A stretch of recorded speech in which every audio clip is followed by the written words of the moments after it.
blows me away.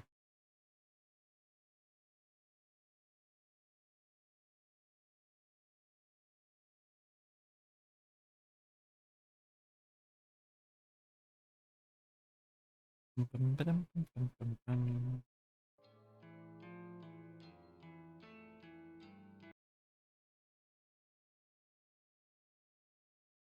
gonna turn off capture cursor that way. I can just leave my mouse wherever.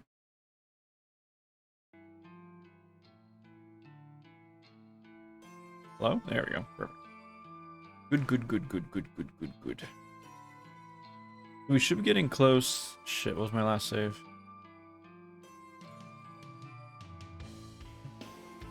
This one? No. This one. We should be getting close to the start of the game. I think we're like a few days off.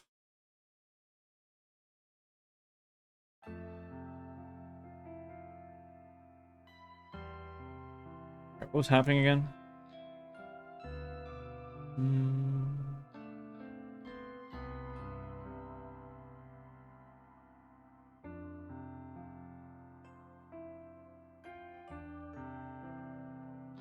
Oh, we're just fresh out of the day. Okay, let's do it. What's with that look? Got something up your ass? Come on, just follow me. Are we telling Moe about... I grabbed Moe's wrist and guided her away from the labyrinth of desks into the elevator waiting patiently for us. Oh my god. Let me get this fuck cat. Let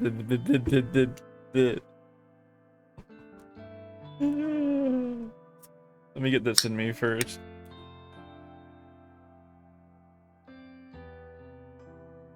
God, your fingers are bony. You're pinching me. Sorry.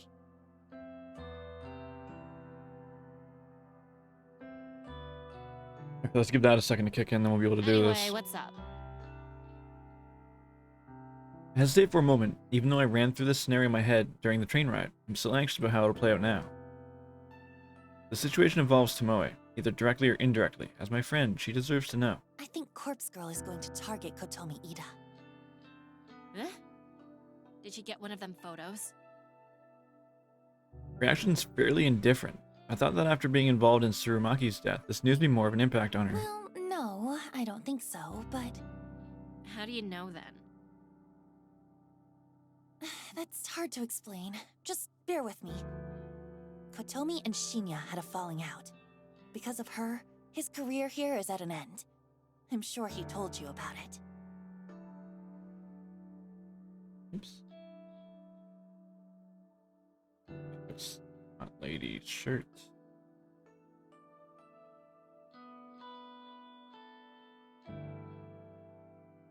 Yep. Yep. That makes sense. Shinya would confide in his girlfriend about his career, but I don't know the extent of Tomoe's inside knowledge. I doubt she knows the true nature of their relationship, judging by how nonchalant her reaction's been so far. So, if you can No, you guess what I'm gonna start like timing out people that say they're late. It pisses me off. You guys can't be late to my stream. Going up whenever you have a chance is fine. What?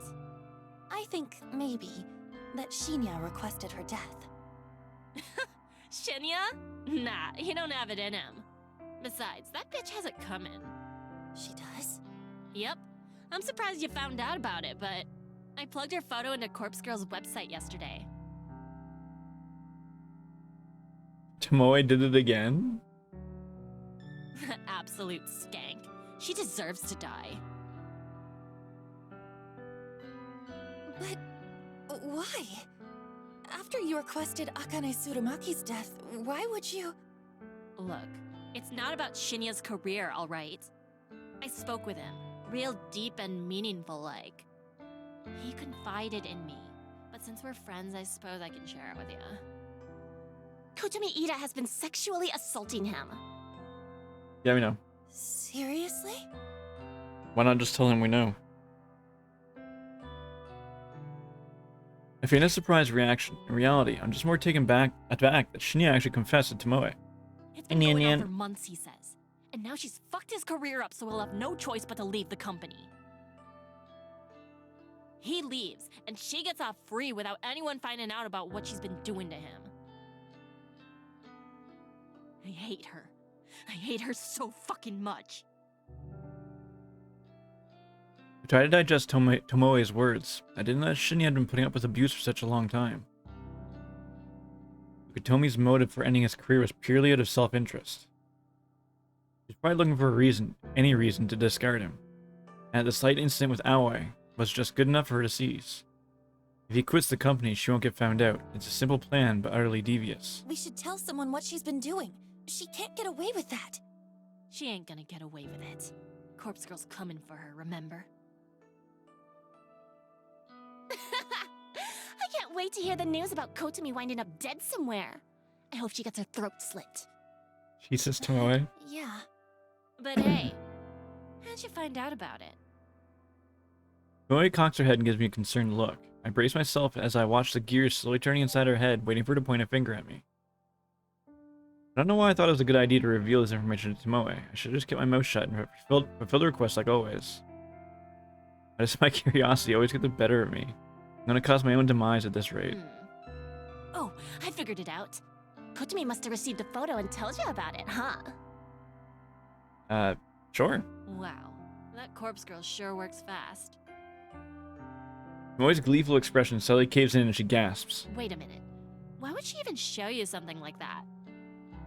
When I think about it, there was that time you got a photo, but nothing happened to you. Then, the only way you could have really known about Kotomi is... Come on, Tomoe.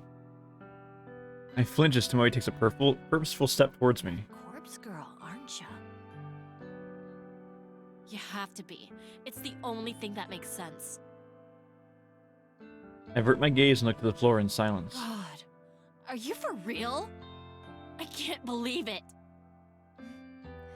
You took your sweet time figuring it out. Don't give me that bullshit. You can't expect me to figure out something like that if you're gonna try so hard to hide it. What the fuck, girl? You get your rocks off by killing people? No, not exactly. I don't kill people. The hell you don't! Explain that bitch Tsurumaki. She killed herself. Yeah, she killed herself. That's the cover-up, right? I'm serious. She killed herself. But Corpse Girl encouraged her to do it. Tomoe blinks a few times, her face scrunching up and analyzing my blank expression. You're telling the truth. Holy shit. I can't believe this. You're really Corpse Girl? There's no going back now. After hiding my true identity for nearly a year, I've managed to reveal to 2 people in less than 24 hours. I hope that I just haven't made a fatal mistake. It's true. I'm Corpse Girl. Wow, fuck me, right? All this time I've been thinking you're just some goth skank with weird hobbies. But you're actually pretty fucking cool. You're actually doing something with your life. Huh? I thought you'd be angry with me. Angry? Why would I be angry? God, this is the coolest thing that's ever happened to me. I'm friends with fucking Corpse Girl. And people said I'd never amount to nothing. Though it took me long enough to figure it out. I ain't the sharpest light bulb in the shed. No, you're not, darling. I can't argue with that. Tomoe laughs and puts her arms around my shoulder. I shrink away a little, but her good cheer is somewhat infectious. I feel a flood of relief wash through my body. So, like, I gotta know. How many people have you killed? I said I don't kill people, remember? Yeah, you know what I mean. How many have offed themselves because of you? It's an embarrassingly small number. That's so? Oh, that's a shame. Listen, you gotta fill me in on all the juicy deets later, Kay. For now, please focus on getting rid of that bitch Kotomi. I'll do my best. Thanks, slut. Shinya and I will owe you one for sure. Tomoe swings around and looks towards the elevator. She turns back and gives me a thumbs up gesture. This convo never happened. Got it? Got it. That's my line. You can't tell anyone about me and Corpse Girl. Please. Who would I tell? Oh, I don't know. Shinya? Well, the police, for starters? Fuck him. I ain't a squealer. I ain't no fucking squealer. I'm on your side, corpse girl. Relax.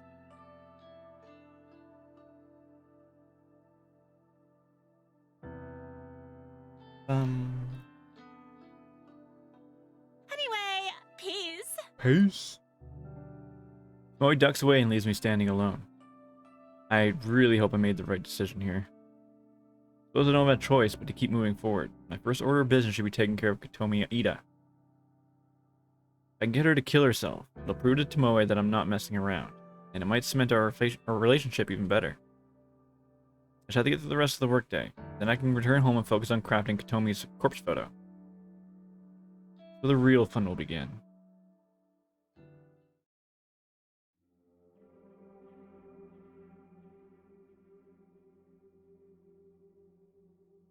I reach into the drawer and clutch a cheap plastic burner phone between my fingers. Crafting the photo of Kotomi Ida is done. All I need to do now is send it. I thought I'd be waiting until tomorrow, but I've already put it off making the photo for a day. I'll make my move tonight. During the editing, I timestamped the photo with tomorrow's date, 10:46 a.m.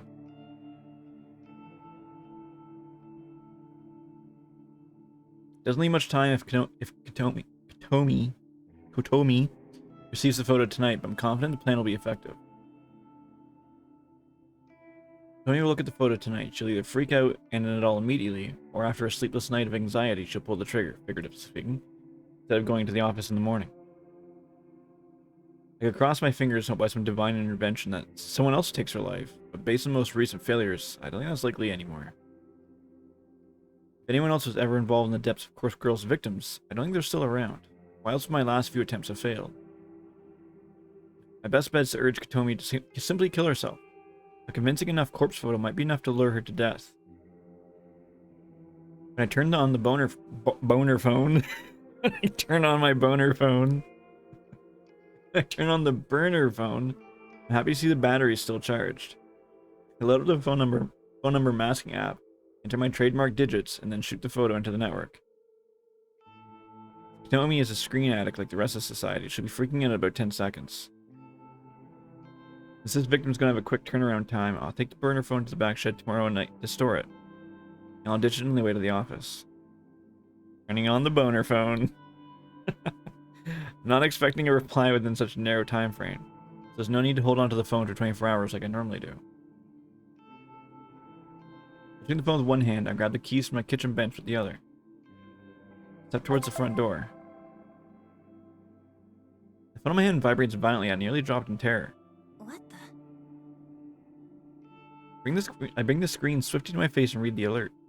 One new message. Without thinking, I unlock the phone and open the message. It's a reply from Kotomi Ida. Think this is funny? I know who you are. I'll report you to the police. Oh my god. Holy shit. She actually replied. The first time since Corpse Girl started her grand work, I've received a reply from a victim.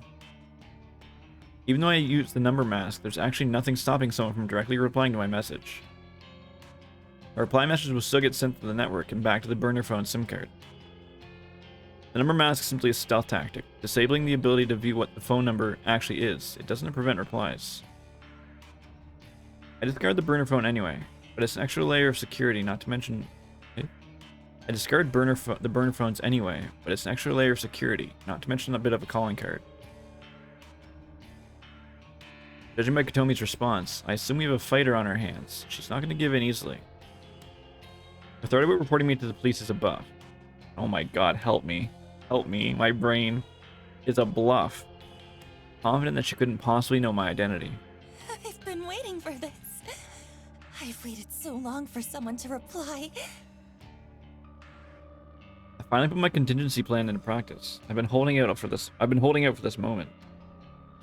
I'm here. I feel a wicked grin split my face in two, and I mash my fingers against the screen to compose a venomous reply.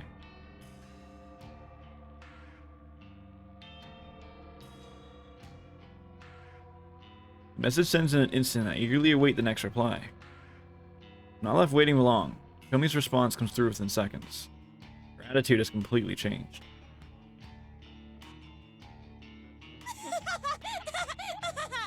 I called your bluff, you piece of shit. Now you'll do what I tell you to. I enter my instructions clearly and concisely.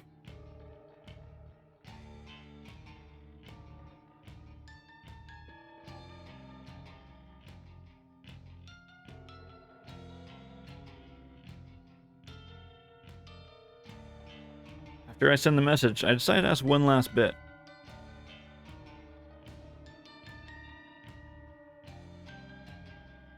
Satisfied with this addendum, I hit send. If Tomi truly fears for her well-being, she'll carry out the instructions. Her response replies shortly. Yes. I've done it, I convinced her. Are we gonna kill her? I'll collect the money once I'm sure no one's hanging around. 500,000 yen is nothing to sneeze at. It's not life-changing, but it'll cover my rent for a few months. I chose this amount simply to test the waters. Asking for an insane amount would make it impossible for the victim to follow through. I figured someone like Konomi, a big exec for a big company, would easily have access to this much dough. I'll go collect the money, and if everything goes well, Tomi Ida will disappear before sunrise.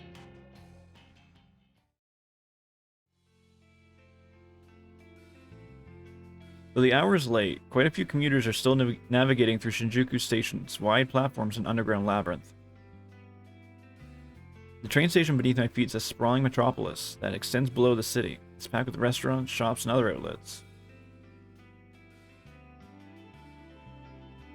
But as I'm standing on one of the countless train platforms above ground, that world might as well be a completely different dimension. That blows my mind that that's real. Like, we got introduced into that kind of thing in Persona 5?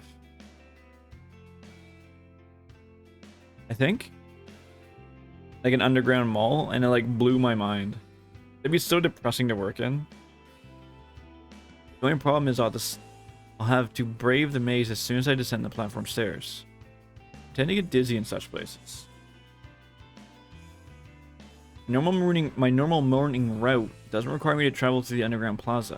I'm able to exit the station within minutes of train arriving at the platform. Still, I'm somewhat familiar with the layout of the underground. I know exactly where coin locker 6644 is located. The coin lockers and train stations like these are a popular way for people to store luggage or personal belongings for a few hours at a time. In Shinjuku, it can be often difficult to find even a single available locker. Coin locker 6644 is special.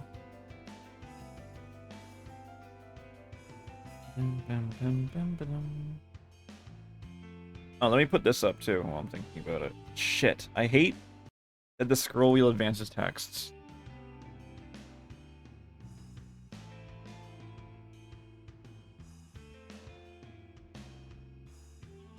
Locker 6644 sits in the middle row, nested between countless other lockers. Across its door is a thick coat of graffiti. Colorful curse words are sprayed on thick paint adorn the locker.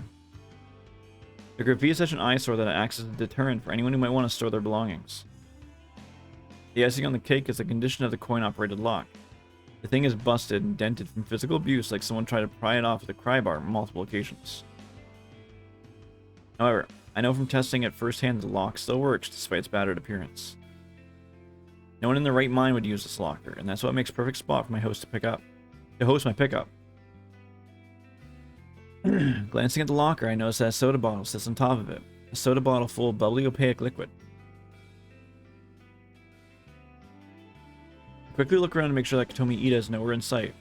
I walk past the locker and complete a lap around the immediate area, scanning thoroughly for her. But she isn't here. In fact, there are very few people in this little section of the station. I followed my instructions perfectly. After leaving the key in the soda bottle, she left immediately.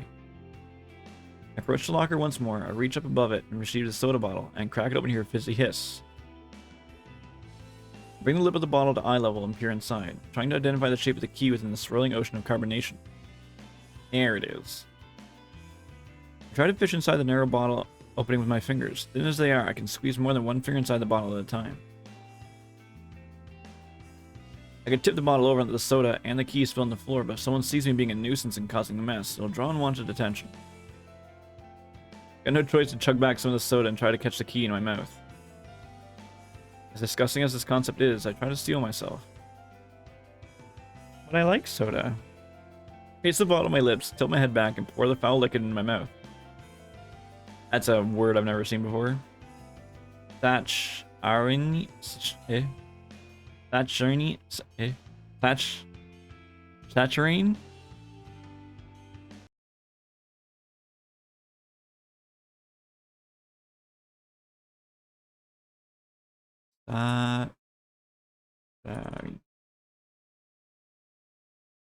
Saccharin. Saccharin. Excessively sweet or sentimental? Sentimental. Saccharin.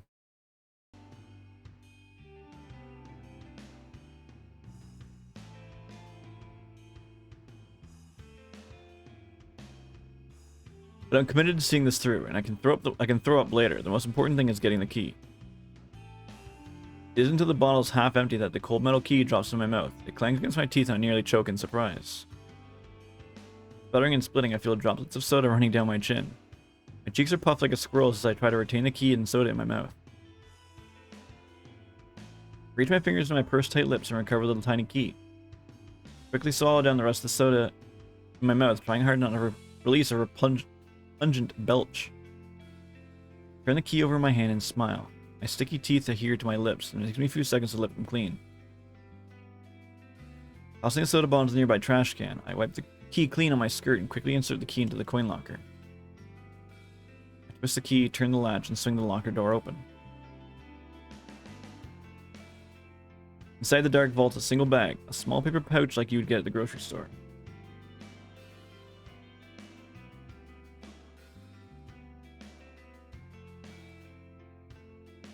Pull the paper bag out and take a look inside. Thick stacks of 10,000 yen bills fill the bag. I'm not foolish enough to stand here and count it all out, but I'm confident the amount is at least pretty close to what I requested. It worked. My plan worked.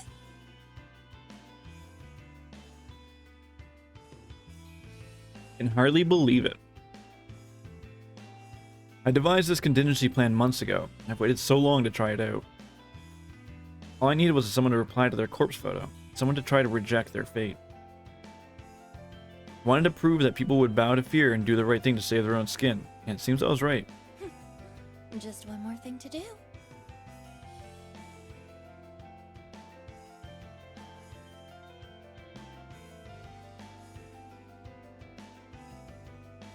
I fold the paper bag up and clutch it tightly. With my free hand, I pull the burner phone out of my bag. I compose a message to Katomi Ida, who should be obediently waiting above ground on the train platform.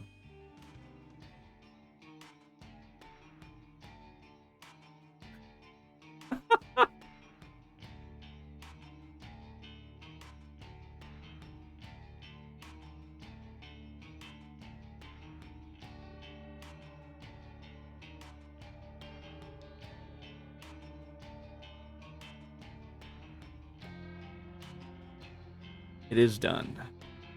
When I first opened the coin locker and retrieved the paper bag, I immediately noticed the knife that I had placed inside months ago was missing. Tommy followed every word of my instructions. My message read, pack 500,000 into a bag, put it into a coin locker at 6644 Shinjuku Station, and retrieve the item already inside. I've given Katomi an opportunity. She can trade another life for her own. She kills someone exiting the train. Corpse Girl will spare her life. It's a simple exchange, and I bet one that she's willing to make. If she gets away with murder, she'll flee from this place and won't ever be seen again. And neither will Shinya or Tomoe. I won't ever see her again, neither will she. Okay. Well, she'll be as good as dead. And as for Corpse Girl, well, as long as the body is claimed and exchanged, she'll be sorry. Help me. Help me, help me, help me, help me, help me, help me, help me, help me, help me. Satisfied. After a few minutes of waiting for a reply message, I figure that she's not going to write back. She's probably getting ready to fulfill her task. Keen to witness how this unfolds, I take the nearest escalator up to the train platform. Oh, you didn't need to go that fucking crazy. Holy shit. The scene is absolute chaos. It wasn't difficult to navigate to this area. All I had to do was follow the echoing screams. I spy from the shadow form of a body laying on the platform in front of me. I can't make any details, but a shallow pool of blood reflects the harsh light shining from above. To my surprise and delight, a second body sprawled out across the ground nearby. I'm assuming someone tried to stop her. It's a young woman's corpse, with one arm raised against the side of a vending machine. Adrenaline surges through me at the violent scene. Homie Ida. She managed to take out 2 people.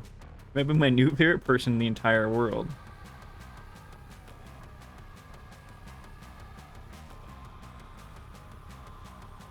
I hear panicked voices in the background. I turn my head slowly. Another one? 2 more? 2 more bodies are on the ground. 2 men in expensive-looking suits are collapsed in puddles of their own lifeblood. One of the men is still moving and groaning, pleading for someone to help stem the tide of gore. A familiar, lustful, tingling sensation begins to stir and rise from my belly, my thighs, my pelvis. I can feel my toes clench, my breathing grows heavier. There's one more surprise to be had amongst this midst of beautiful There's one more surprise to be had here, amidst this beautiful spectacle of carnage. Holy fuck! He said 1, motherfucker! A woman is slumped over in the plastic chairs that line. Oh my god, it did it again.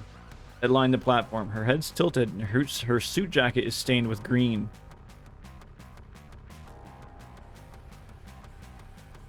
A thick knife with a black grip protrudes from the side of her neck. A bubbling river of vital fluid cascades around a glimmering blade and pools within a collar, her shirt collar. Even with her face masked by blood, it doesn't take me more than a few seconds to recognize her identity. Tomi Ida, she killed herself. Dead.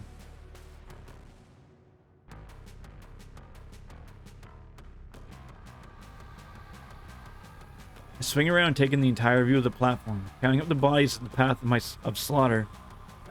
My mind pieces together a theoretical scenario.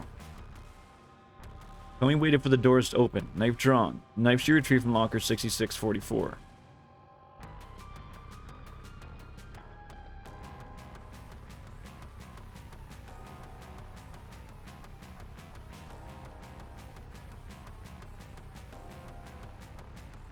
When the first person stepped out of the train, she stabbed him and left him for dead. That's the body I first saw lying on the edge of the platform. It's perfectly aligned to the next train to fit this theory. In a panic, Tomi would have attempted to flee, but she bumped into her second victim. The young woman slumped up against the vending machine, cut her down desperately to make her escape. Judging by the wound on Katomi's own body, I would assume that 2 businessmen lying face down tried to apprehend her. He must have sustained fatal wounds before finally managing to wrest the knife away and plunge it into Katomi's neck. This is all speculation, but I'm fairly confident that's how this whole event played out. It's probably over in less than 60 seconds. And it couldn't have worked out better for me. I never dared hope that Katomi would meet her end once this plan had been set into motion, but I would have been satisfied with her just skipping town. I feel my legs weakening under my weight. I'm afraid that I might buckle at any second. The waves of radiating heat spinning through my body are enough to cause me to tremble and shake. There's so much blood. It's everywhere. I've seen it in countless photos, and I thought I'd become desensitized to it. Maybe I was wrong. Seeing blood in real life is completely different. I feel faint and pale, and excited and aroused. I need to get out of here before the police arrive. More importantly, I need to make sure I get away. Oh, goddamn. I need to get away before I collapse in a sweaty heap of lust and pleasure. Jesus, help me. I turn on my heel and sprint down the rising escalators as fast as my quivering legs will permit.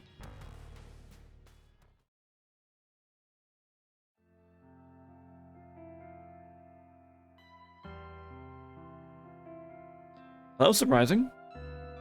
Another morning fueled by coffee. Once again, I didn't manage to sleep last night. I want to say it's not my fault, but I know it's not entirely true.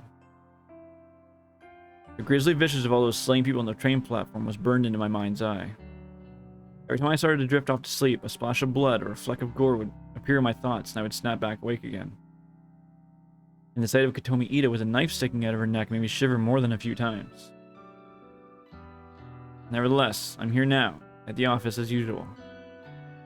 Witnessing violence on that level in person was a different experience than I had expected it to be. However, it has helped steel my resolve. I needed to sensitize myself to that kind of carnage to continue with Corpse Girl's ambitions. I set down a second empty can of coffee on my desk and leaned back in my chair. Catch a glimpse of Tomoe tapping away on her keyboard, completely oblivious to what went down last night. There was a new broadcast regarding the event, of course, but the finer details of what happened had been kept under wraps. It'll probably take the police and the media a little more time to get the story straight.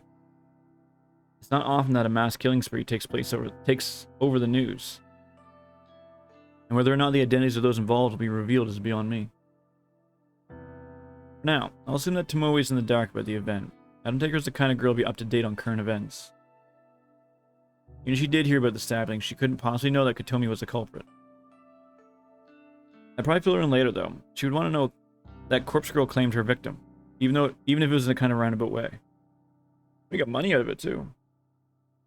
I stretched my arms above my head and let out a small sigh, and proceeded to crack open a third can of coffee before getting back to work.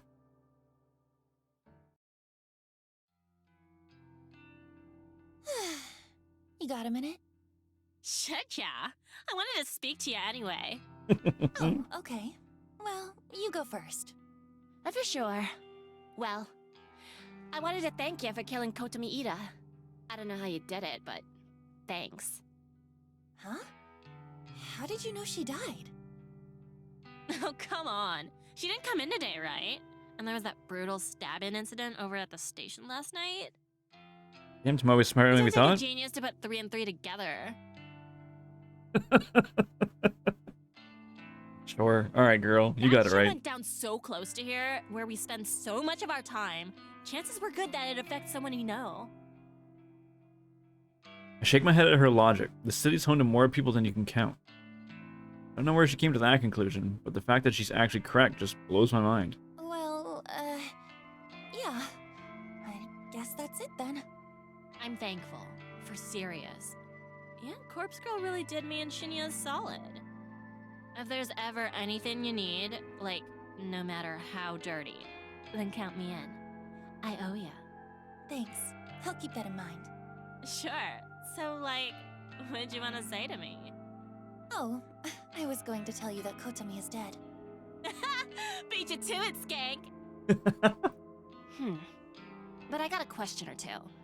How'd you get someone to go on a killing spree and take Kotomi out along with the others? I mean, it wasn't you going around stabbing people, was it?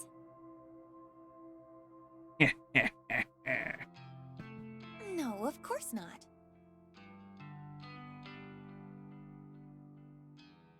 Oh? It kind of happened outside my control.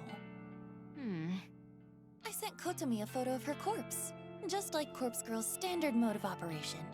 And I gave her the instructions to kill someone, if she didn't want the circumstances of the photo to come true. Holy shit. She kinda ran with it, I guess. Seems like she took out 4 people before someone fought back and stabbed her. I think I'm in love with her, to be honest. You weird slut! That's horrible! What can I say? She went above and beyond. Still, thanks. Really. Shinya will be stoked.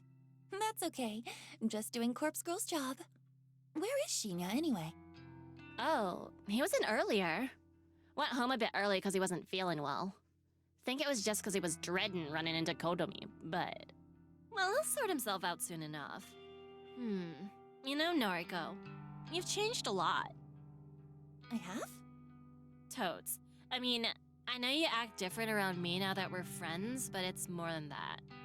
You look, I don't know, kind of better? Healthy or something? Oh. I didn't know about that. Serious, though. I don't know. Maybe I just see it different now that I know who you really are. Maybe. Anyway, I'm gonna get going. You wanna grab a bite or something? Not today, sorry. Maybe another time? Sure thing. Right. See you, skank! I actually really like Tomoe. Tomoe slaps my shoulder affectionately and takes off towards the train station. If I remember correctly, she did say she'd be happy to help me out in the future, no matter how dirty the work is. I'll definitely have to take her up on that offer if the need arises. Another interesting thought crosses my mind. I always seem kind of surprised that I managed to manipulate Kotomi before into going on a killing spree. To be honest, I'm also kind of amazed I managed to help me. Jesus, God, take the wheel. Which gets me thinking, would it be possible to manipulate more people in the future? After all, I came out of last night's ordeal with 500,000 yen in cash and a bunch of bodies claimed in Corpse Girl's name. Fascinating prospect that there might be something to this. If I can successfully pull the right strings, Corpse Girl's ultimate ambition may be fulfilled sooner than I thought. I continue to dwell on the limited number of possibilities to make my way to the station. My brain is just not keeping up today. Staying on the train platform, and thankfully not the same one from last night, which has been temporarily closed, staring into space, completely lost in thought. Started to wonder how Kojiro's getting on with finding a suitable location. As I fantasize about having abandoned a warehouse or factory to call our own, my phone cries out in desperately for attention. Ugh. I retrieve it from my bag and glance at the screen. Kojiro's requesting a noise voice chat. I absentmindedly wonder if he read my mind, and I knew I was talking to him was help. Help. I absent-mindedly wonder if he read my mind and knew I was thinking about him as I answered the call. I need to learn to, like, talk slower. That's what I need to fucking work on. Want to see the place? No greeting, huh? Sauce. Hi. Want to see the place? What if I'm busy right now? Ah, Sauce. You busy? No. Right? Want to see the place? I roll my eyes and decide to go along with it. After all, I'm dying to move ahead and see what kind of location he has secured for our work. Yep. Where is it? Mad. Shin Okubo, behind K-Town. An abandoned factory. Just what you wanted. Shin Okubo. That's suspiciously convenient. Why? I work in Shinjuku. It's just one station away on my train line. Okay, I'm heading there now. You in? I'm in. Exit the station to Okubodori. That's K-Town proper. I'll message you the full address. Okay, got it. Just head through Koreatown. I'll be there soon. Mad. Bye. I hate him using fucking, like, sauce. Mad. Kajiro and I end the call, and I immediately receive a message with the factory's address. Seems easy enough to get to. I feel a bit nervous about going there. It's a new place, and it's located in a town I don't normally travel to. But for some reason I feel energetic. I actually feel enthused about it. Maybe it's because I haven't been hiding away at home all day. Been at work, around other people. Perhaps that helps me acclimate to the concept of going somewhere new.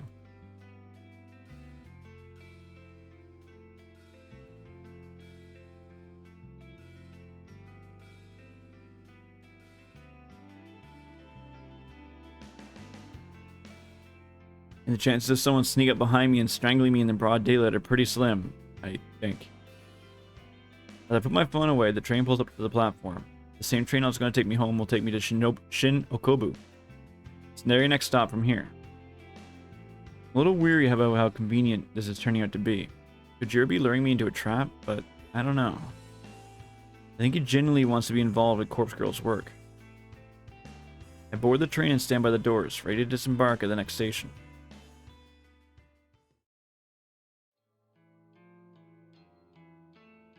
The abandoned factory is almost exactly how I imagined it would be. Tall, broad, foreboding, eroded and wore down, with brick walls and steel sheeting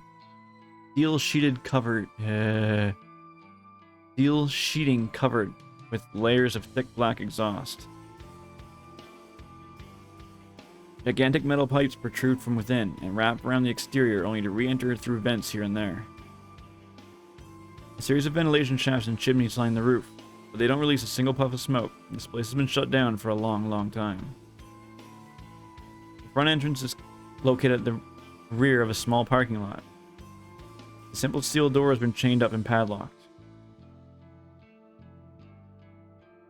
Further along the side of the building is a loading dock, and an expanse of asphalt that leads to a concrete path and a giant roller door.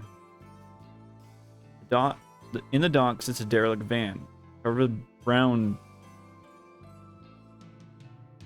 pollen. This place is amazing! You haven't seen inside yet. I glance towards the steel doors, securely chained shut, and wonder if anyone's injured within the last decade. Kojiro's checked out inside, then he did well covering his tracks. How do we get in? Around here. I follow his lead and walk towards the corner of the building. A steel railing bars our path, but he swiftly hurls over it and continues down the side of the factory. I take a minute to climb the railing, making sure not to twist an ankle as I stick the landing on the other side. Through here. Kojiro points to an open window. I think there seems to be enough of a gap for someone as large as Kojiro to slip through. I shouldn't have an issue getting in either, despite my thin, heavy-set frame. He slides in first, and I quickly follow.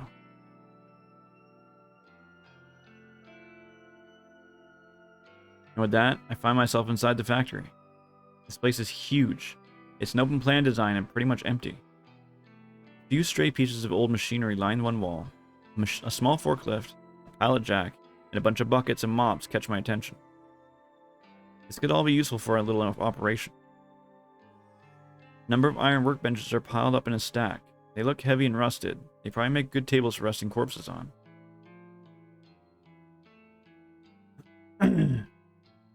Aside from these miscellaneous items, the factory is essentially bare. The concrete floor is in bad shape, cracked and worn from probably 50 years of use. The thick brick walls are scorched in some places and dented in others. Still. It's perfect. Thanks. Figured you'd approve. How did you know about this place?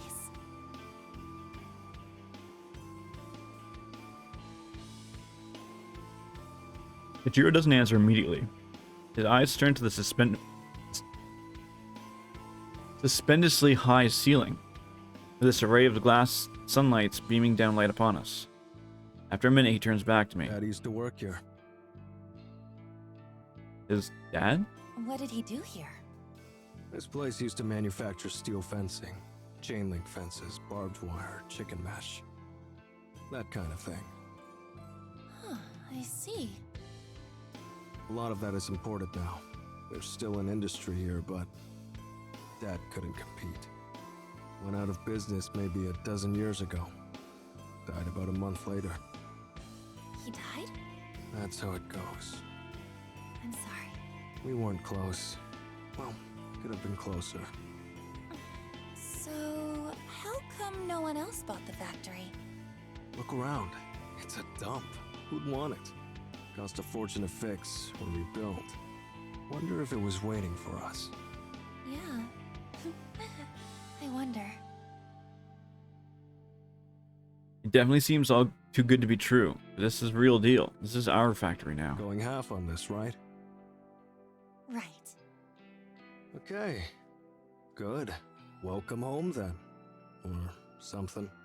Let's work well together. Roger that. I've entered in an unlikely partnership with Kojiro. We've obtained a base of operations safe from prying eyes. The next step is to fill this factory with corpses and carry on Corpse Girl's grand scheme.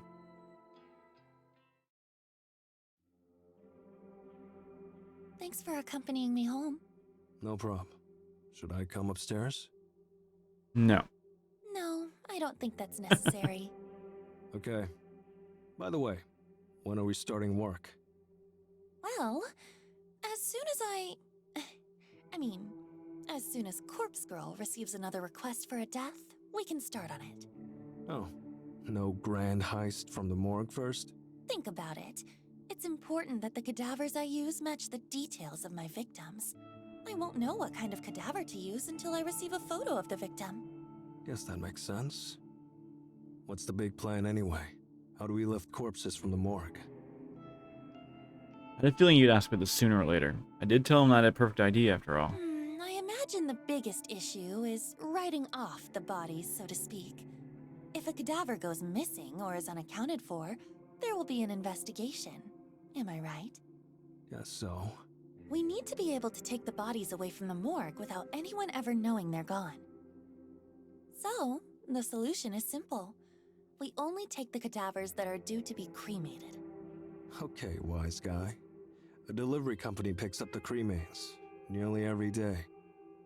Huh? Cremains? That's what the ashes are called. Oh, right. So what do we hand over? Empty canisters? It's simple. Fake ashes.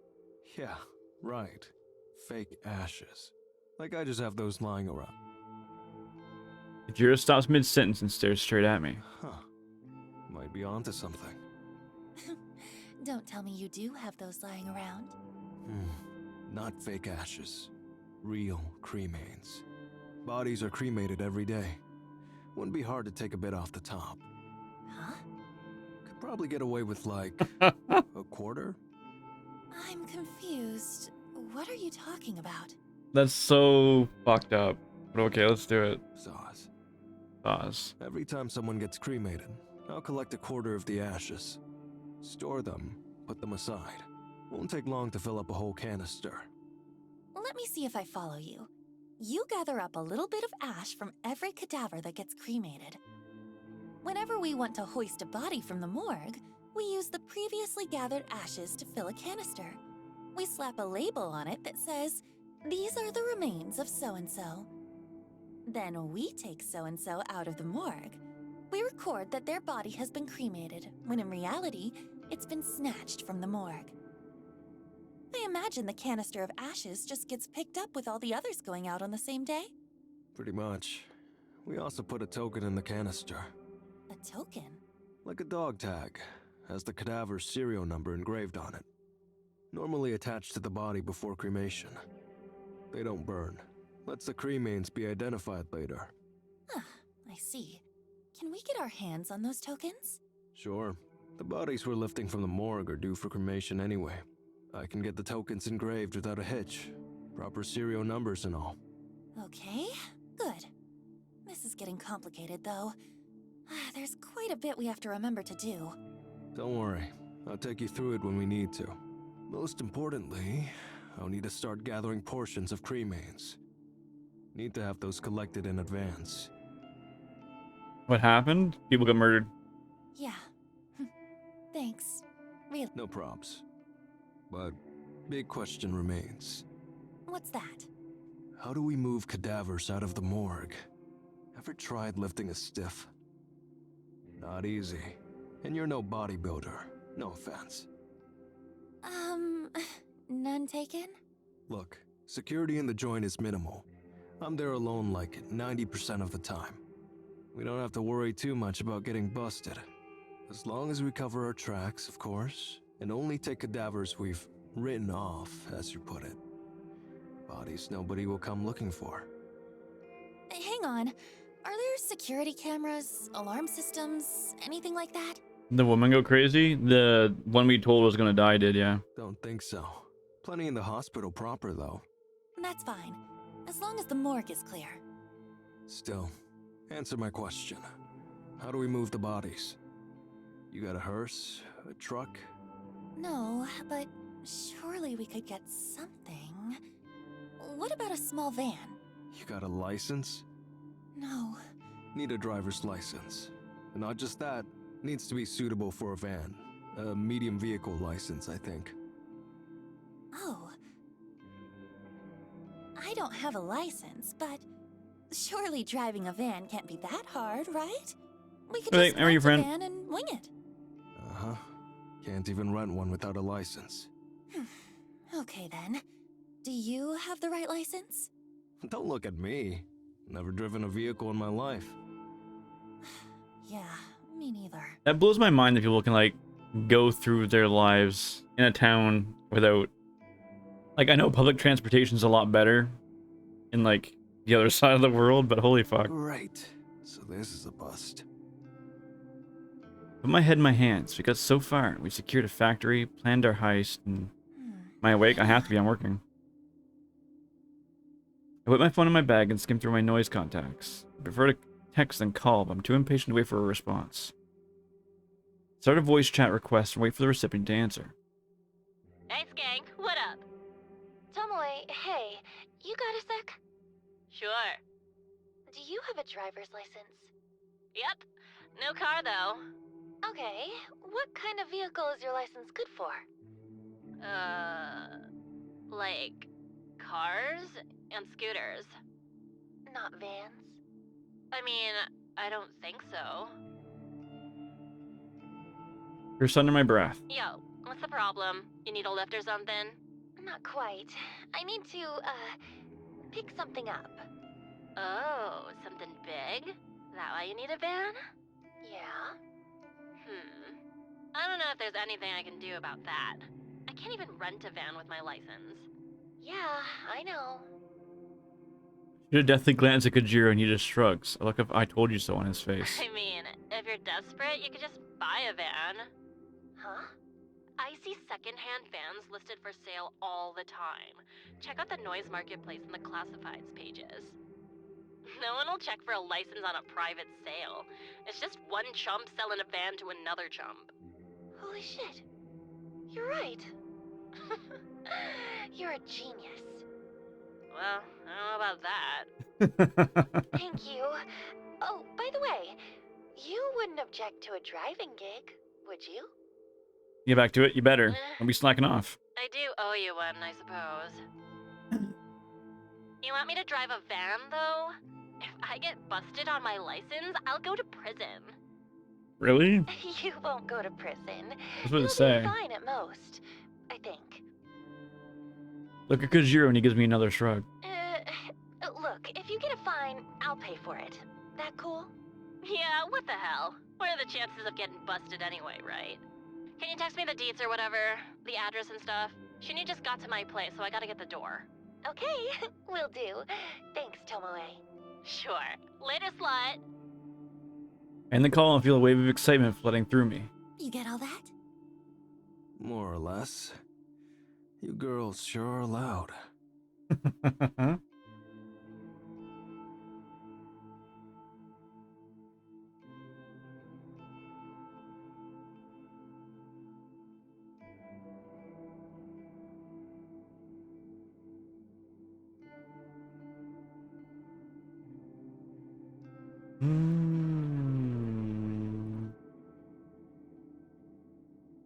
Sorry.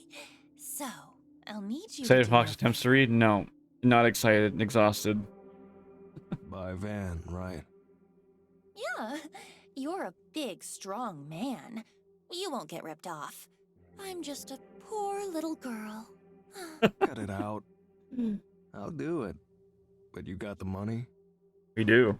As a matter of fact, Finally remember swindling a cool 500,000 yen from Katomi Ida just this week. we've got a 500,000 budget. Will that do? Maybe. Can't get you anything modern, but I'm sure it's enough. Great. You think you can get something tomorrow? I'll try. The noise marketplace, right? That's right. Well, no promises. I'll do my best. Thank you. Really. Yeah. Okay. I'm heading off. Unless you actually do want me to come upstairs. We don't. No. Roger that. See you tomorrow. Probably. Kojiro turns with a little more than a wave, exits the building, and crosses the street. Quickly ascend the stairs with a slight spring in my step.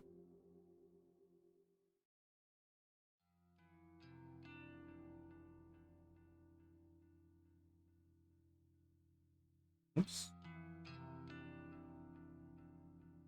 I'm more eager than usual to get the day started. When I get out of bed, I take my medication just like usual. I've been good at keeping up with it lately, sticking to my newfound convictions. Wash down the tubs with a glass of water. After getting dressed, I put on my makeup. The same morning routine, same movements, same actions. I feel good today. I'm not dragging my feet. I'm happy that things are going forward, for both me and for Corpse Girl. As I'm packing my handbag, I receive a call from Aoi! Aoi, I haven't spoken to her for a little while. In fact, the last time we spoke, I think it was way back when she didn't come into the office for her first day of work.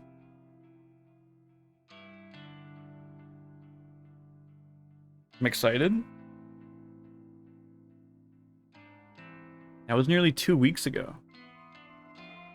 Shit, I really dropped the ball. I'm supposed to be trying to look after her, but I've been so caught in my own crap. In addition, I've gotten In addition, I've been actively trying to put her out of my mind in order to get over my feelings for her.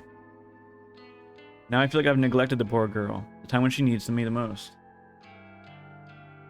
I hurriedly answered the call, too guilty to keep her waiting any longer. Aoi! Hey! Noriko? I'm so glad you called. I've been a terrible friend. I haven't kept in touch with you.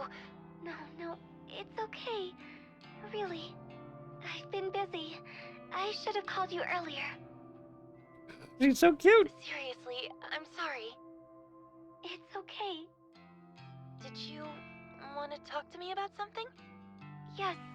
Well, I think so. Please, you can talk to me about anything. I'm Noriko, remember? Yes, that's true. So, I wanted to ask, have you ever heard of something called Oh. Corpse Girl's website? Wait, do you think Aoi put our own picture through? That would be fucked. Aoi knows about Corpse Girl? Yeah, Alright, boys. Really? Wow. So, does it really exist? Apparently, yeah. I couldn't find any solid information about it. What is it? Well... I explain this to her. Should I explain this to her? Aoi's so sweet and innocent. Does she need to know about a website designed to conjure an omnipresent specter of death? It's all just hearsay. I wouldn't take it too seriously. Oh, but I want to know. Well, people say that you can use the site to request somebody's death. Requested death? But how? How does it work?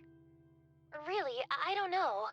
I've heard that the victim receives a photo of their own corpse. The photo is supposedly sent from the future. Whoa. Really? That sounds like something from a manga. Yeah, suppose it does. Have you ever used the website? Of course not, silly. What kind of person do you think I am? Sorry. Why are you so excited about this anyway? Oh, no reason. I kinda just like weird stuff like this. Really? That's surprising. You do? I never knew that.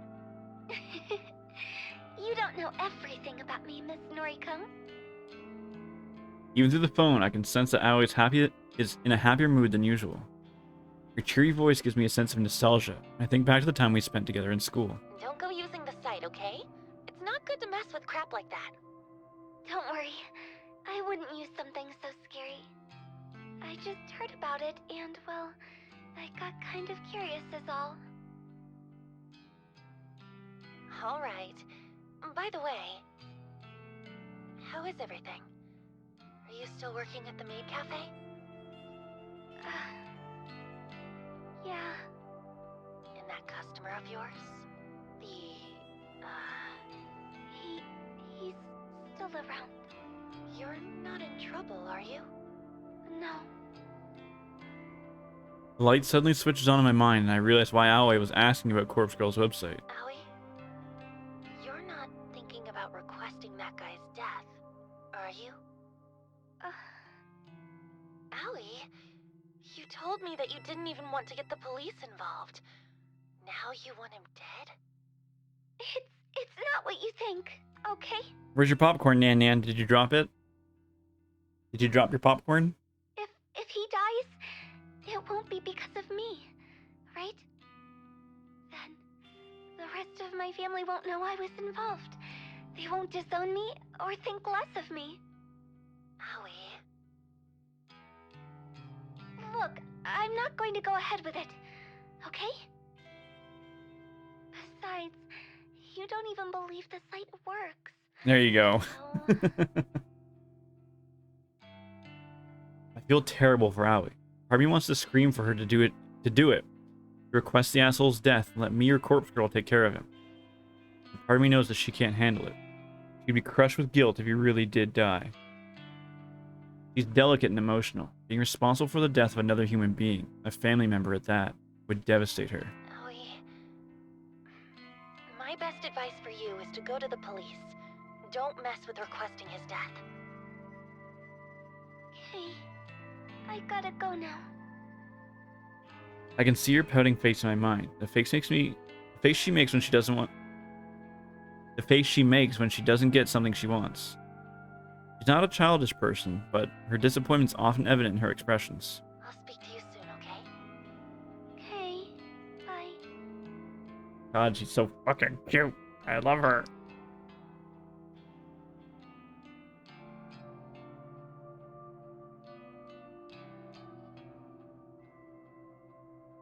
She ends the call and I heave a sigh. I get the nagging feeling that she's going to do something rash, but really, can I blame her? That guy, whoever he is, has been harassing her for so long. It's only natural she'd be at wit's end. So if she makes the request, and I take care of him, if the guilt eats away at her, I'll be there to comfort her. It's the least I can do as her friend, Noriko, and it's the least I can do as Corpse Girl. As I resume getting ready for work, I can't help but replay the conversation in my head. Aoi definitely seemed excited about the prospect of Corpse Girl's website being the real deal. Excited, eager, filled with anticipation, with the same dizzying feeling I get whenever waiting for a victim's death. Waiting for a victim's death. Then it hits me. I immediately realize why Aoi was so excited. Why she called me in an uncharacteristically talkative mood. She wanted my opinion on Corpse Girl's operation. She wanted affirmation, confirmation. She wanted reassurance that her victim was really going to perish. She doesn't know that I'm Corpse Girl. She simply wanted a knowledgeable friend to confirm if the rumors were true. Because she'd already submitted the victim's photo to the website. Oh shit.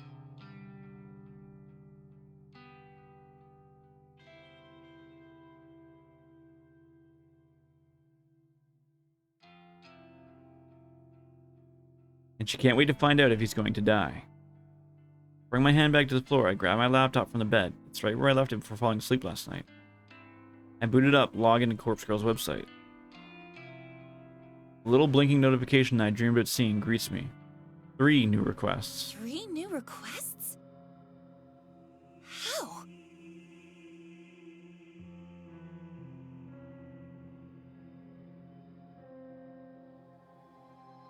Fucking hate this system. The system they make us work with is just so fucking trash.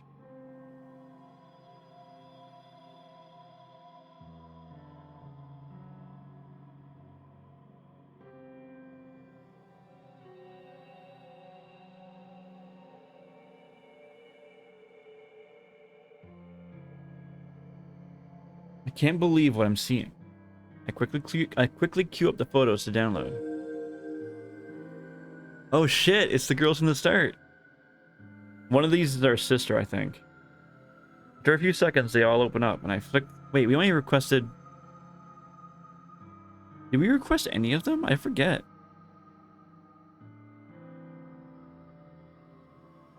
Our sister requested these, because our original character is the one in the middle. And left and right were our coworkers. After a few seconds, they all open up, and I flick through them with a dumbfounded expression plastered across my face. They're all females. That rules out my theory that Aoi's requested the death of the guy harassing her. I suppose she was just really excited with the prospect of the website, but she hadn't gone through with anything yet.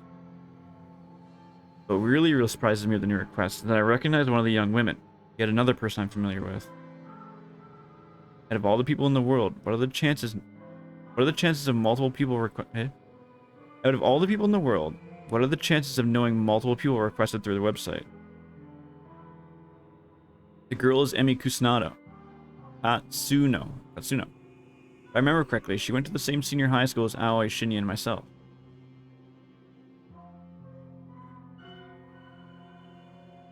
Never liked her much. In fact, she was somewhat of a bully towards me.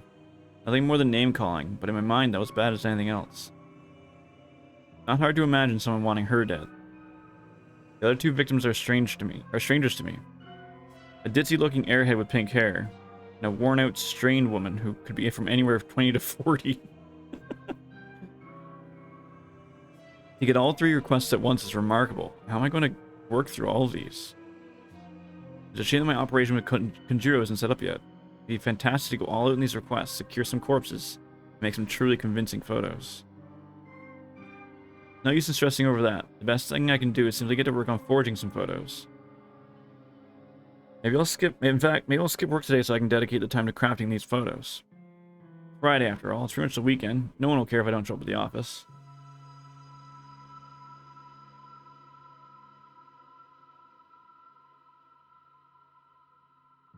I nod to myself as if convincing my own mind that I'm making the right choice. I load up the database of the deceased.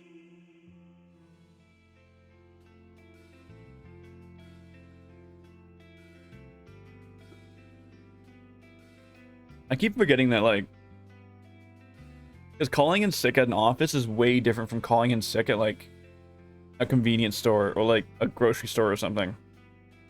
Like, if I call in sick, it doesn't fucking matter.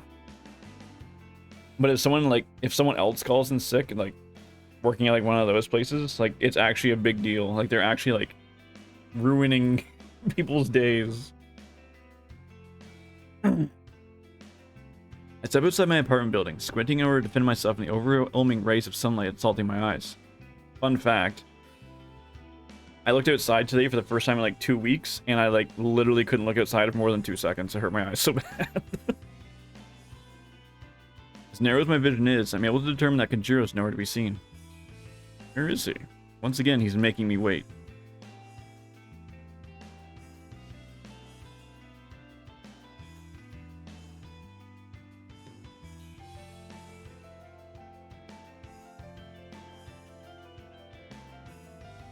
As I mumble under my breath, I hear the screeches of tires and watch in disbelief as a van pulls up outside my apartment building. It's a beat-up old thing that may have once been white, but is now covered in grime. The windows are either tinted or encrusted with dirt. To my surprise, the window on the passenger seat side lowers, and I see some familiar faces. Next to Konjiro in the driver's seat is none other than Tomoe. She's waving and grinning like a lunatic. Hey, skank! So, how's this?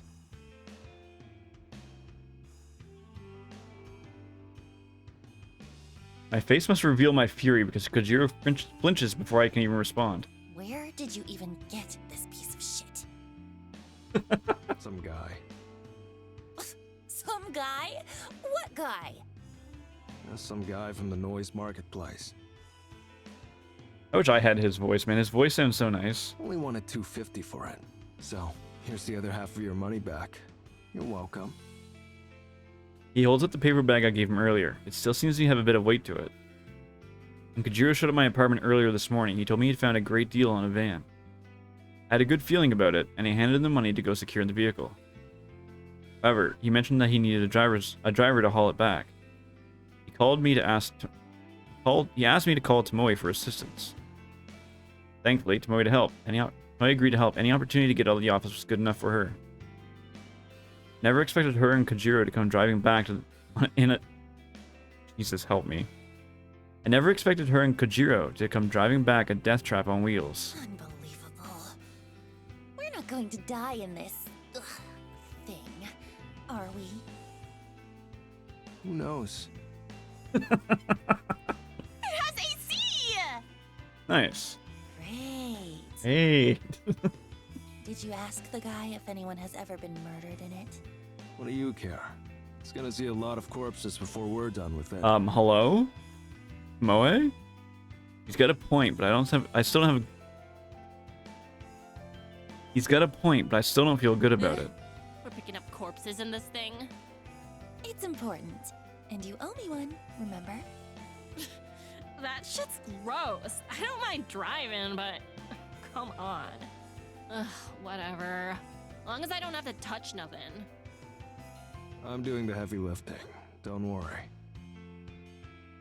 Moe leans over Konjiro and squeezes past him awkwardly to speak to me in a hushed Who voice. is this weirdo, anyway? When you said you wanted me to go pick up a van, I thought you'd put me in decent company. Wouldn't feel safe with that. Hey? I don't know that word. Sorry. He's my, business partner. This is all for corpse girl shit, right? Well, whatever. I'm cool with it. Just hope this dude doesn't try to cut me or nothing. He pulls back and gives Kajiro some air. Anyway, get in. Huh? Why? Going to the morgue.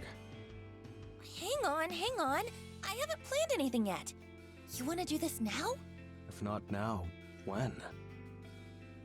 Girls like Tomoe. I like Tomoe. Any other time, after I've had a chance to get organized. You have requests, right? Yeah, 3, actually. Right. So let's go get some bodies that match.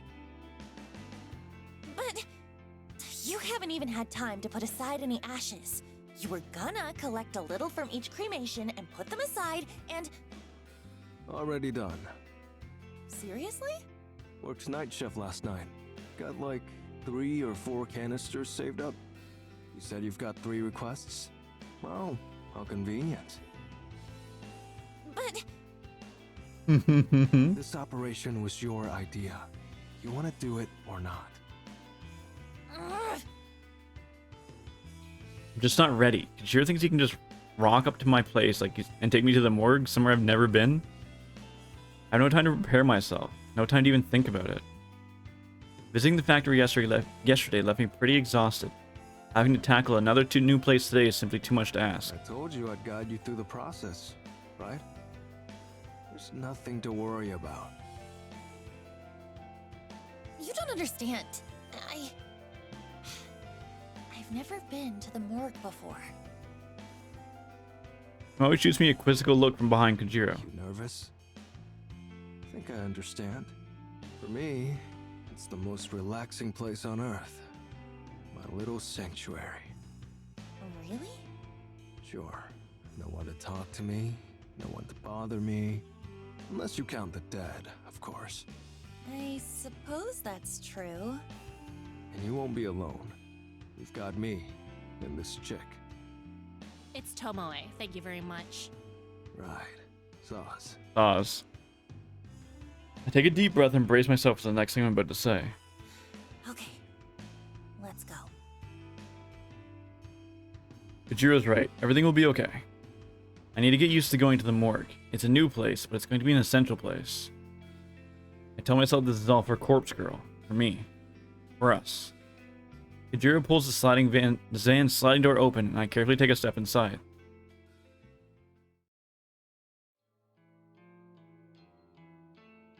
The morgue's a lot colder than I imagined it would be. I berate myself for not bringing a sweater, but there's nothing I can do about it now. This place has an icy, otherworldly feel to it. It's depressing and clinical and devoid of hope. And then there's the stench. Not as overwhelming as I feared, but it lingers and claws at my senses. Things inside my nostril and mouth, and the very interior of my skull. It's very easy to understand why Kajiro's clothes smell like this place. Once the odor gets a grip of you, it doesn't let go. Honey, I'm home. A poor joke and poor taste, even for Kajiro. I feel like I'm gonna vomit.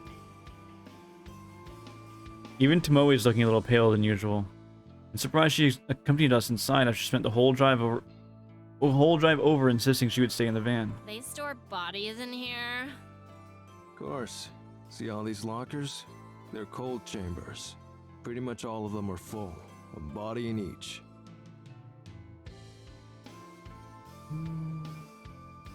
Fucking disgusting. Noriko? Yeah? I keep things in order around here. Chambers on the left wall are cadavers due for cremation. And what about the lockers on the right wall? No touchy-touchy. They're new arrivals or they're being collected for some reason or other. Autopsy, funeral, etc. Got it. So, we can only make use of the cadavers in the lockers on the left wall. That's a bingo. Let us slowly wander over to the left wall. There must be dozens of cold chambers in here, all lined up in neat rows.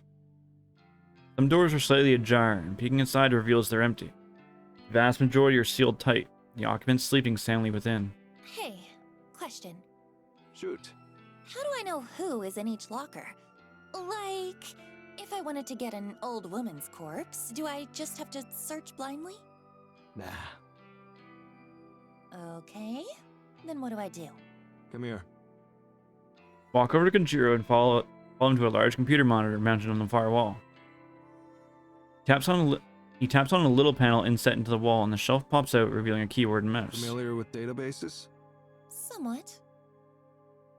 Perhaps all of my data entry experience at Temujin will pay off here. It's pretty simple anyway. Live database contains the current inventory items. Ew. Ugh. You refer to these bodies as inventory items? What would you call them? Well, like, they used to be real people and shit, right? Why not show some respect? I don't understand. They're cadavers. Put a trembling hand on Tomoe's shoulder. I want to comfort her, but the act of doing so is still alien to me. Don't worry about him, Tomoe. He can be a bit insensitive. He's a freak. Wow. Ouch. Ouch. Tomoe scoffs and makes a gesture with her middle finger. I'm a little surprised she's so bothered by this. It's kind of funny that she holds respect for the dead, but not so much for the living. Okay, so I can search this database for bodies that match my needs. Yep. Just use the filters at the top. Not many categories, but it has the basics. Age range, gender, name. Not that that'll be useful to you. Actually, that's about it. It's enough. It'll save some time at the very least. Okay, so you want to hoist 3 bodies today, right? You said you have 3 requests? Yeah, but this place is kind of overwhelming. I'm hesitant to bite off more than we can chew. What's the game plan then? How about we just take 1 body today? We'll take it back to the factory, work on it, and see how we go. Works for me. Here, use the database. Jiro steps away from the monitor and indicates that I should use it. Press my sweaty hands on the keyboard and feel the cold metal button sting my skin. Metal keyboard. It's very fitting for this cold, lifeless place. I have 3 requests currently in the works. I managed to get photos edited for all 3 of them thanks to taking the day off from work. There's Emi Katsuno, the bully I went to school with. Then there's the pink-haired girl and the woman that looked like and the woman that looked tired and worn out.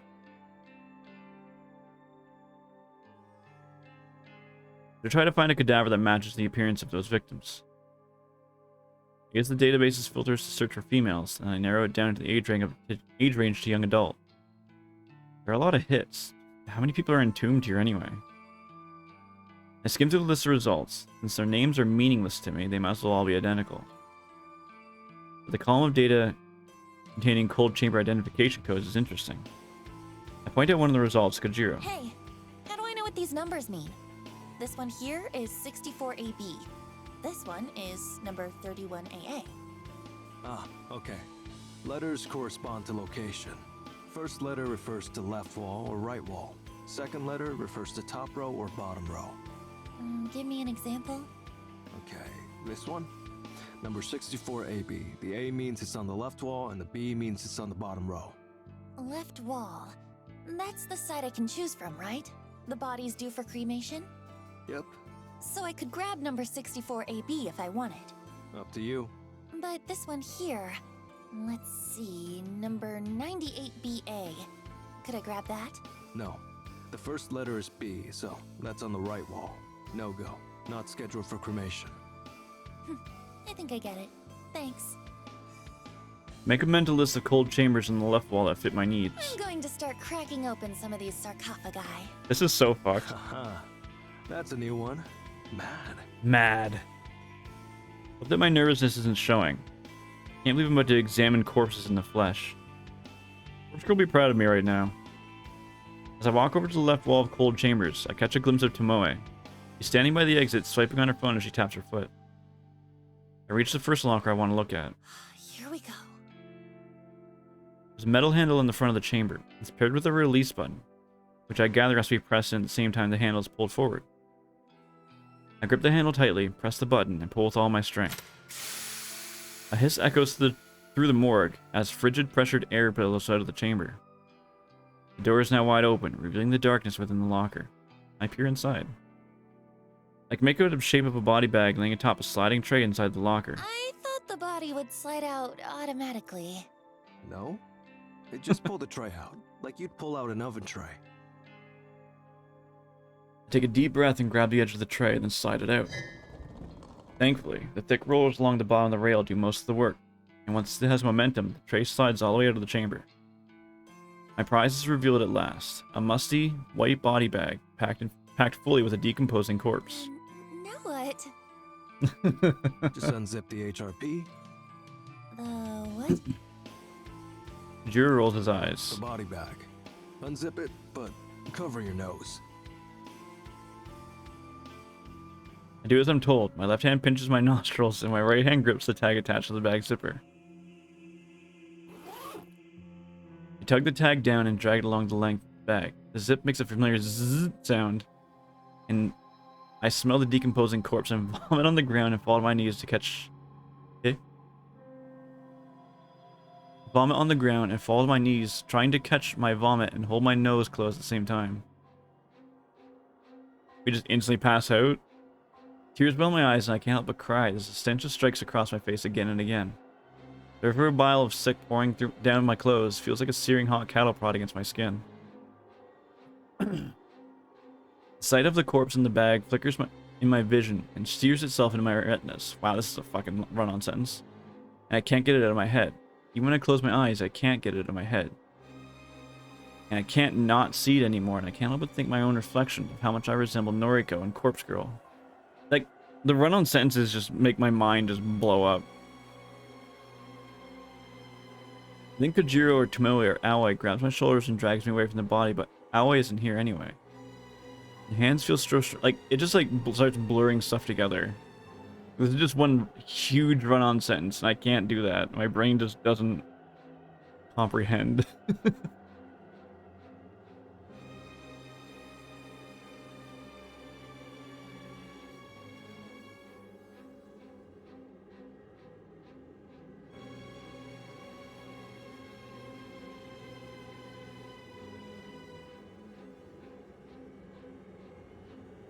English. I mean, it's just... There's a few commas, but it's just one ginormous run-on sentence. And like all the ideas are jumbled, and it's a pain in my ass to read, and I already have a hard enough time reading.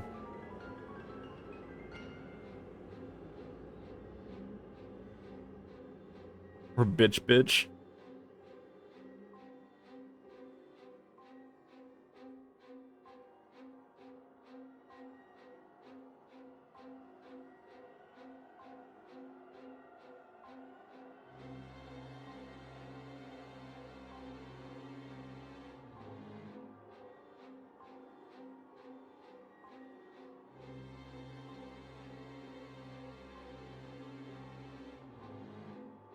But it's okay to bully Noriko.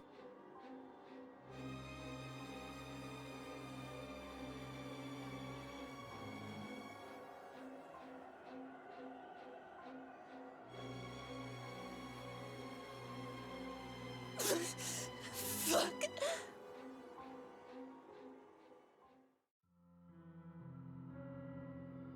My neck cracks loudly as I sit up straight. I blink a few times to clear the tears of my eyes, and the worried faces of Kojiro and Tomoe appear in my vision. You okay? What the fuck, Noriko? I spit the remnants of vomit out of my mouth. I'm fine. You don't fucking look fine. You chucked up all over the place. She'll be right. Seen this kind of thing before. What do you mean? Pretty normal to react like that to a decomposing cadaver. Surprised you're okay, Tomo? It's Tomoe. Shit. Yeah, I'm fine. I don't like him, but I've seen corpses before. Oh? Well, I thought Noriko had too. Just pictures, I guess. Not forgetting the carnage I witnessed at the train station thanks to Kotomi Ida. However, seeing a stiff cadaver in a body bag was so much more overwhelming. Right. Are you really Corpse Girl? Apparently. Come on, let's get you up. Moe grabs me in a sort of bear hug and lifts me to my feet. Sorry about the vomit. It's fine. It's fucked up, but it's fine. Call it a day? Put my weight on my unsteady feet and step away from Tomoe. No. There's something I need to do. Stare straight at the corpse in the body bag, her face still exposed, lifeless, expressionless. Her hair is long, blonde. I imagine her with a bit of makeup, some blush, some lipstick, some fake eyelashes. Whoever this was, she's exactly what I need for my next victim. That worked out well. Can we get her into the van? Okay, I'll grab a trolley. Tomoe, give me a hand. Ugh, if I have to. I nod and whisper a small thanks to both of them. The little groggy and unstable, I make my way to the morgue's door. I'll wait in the van for now. I need to take a moment to restore my energy. The real work begins when we get back to the factory.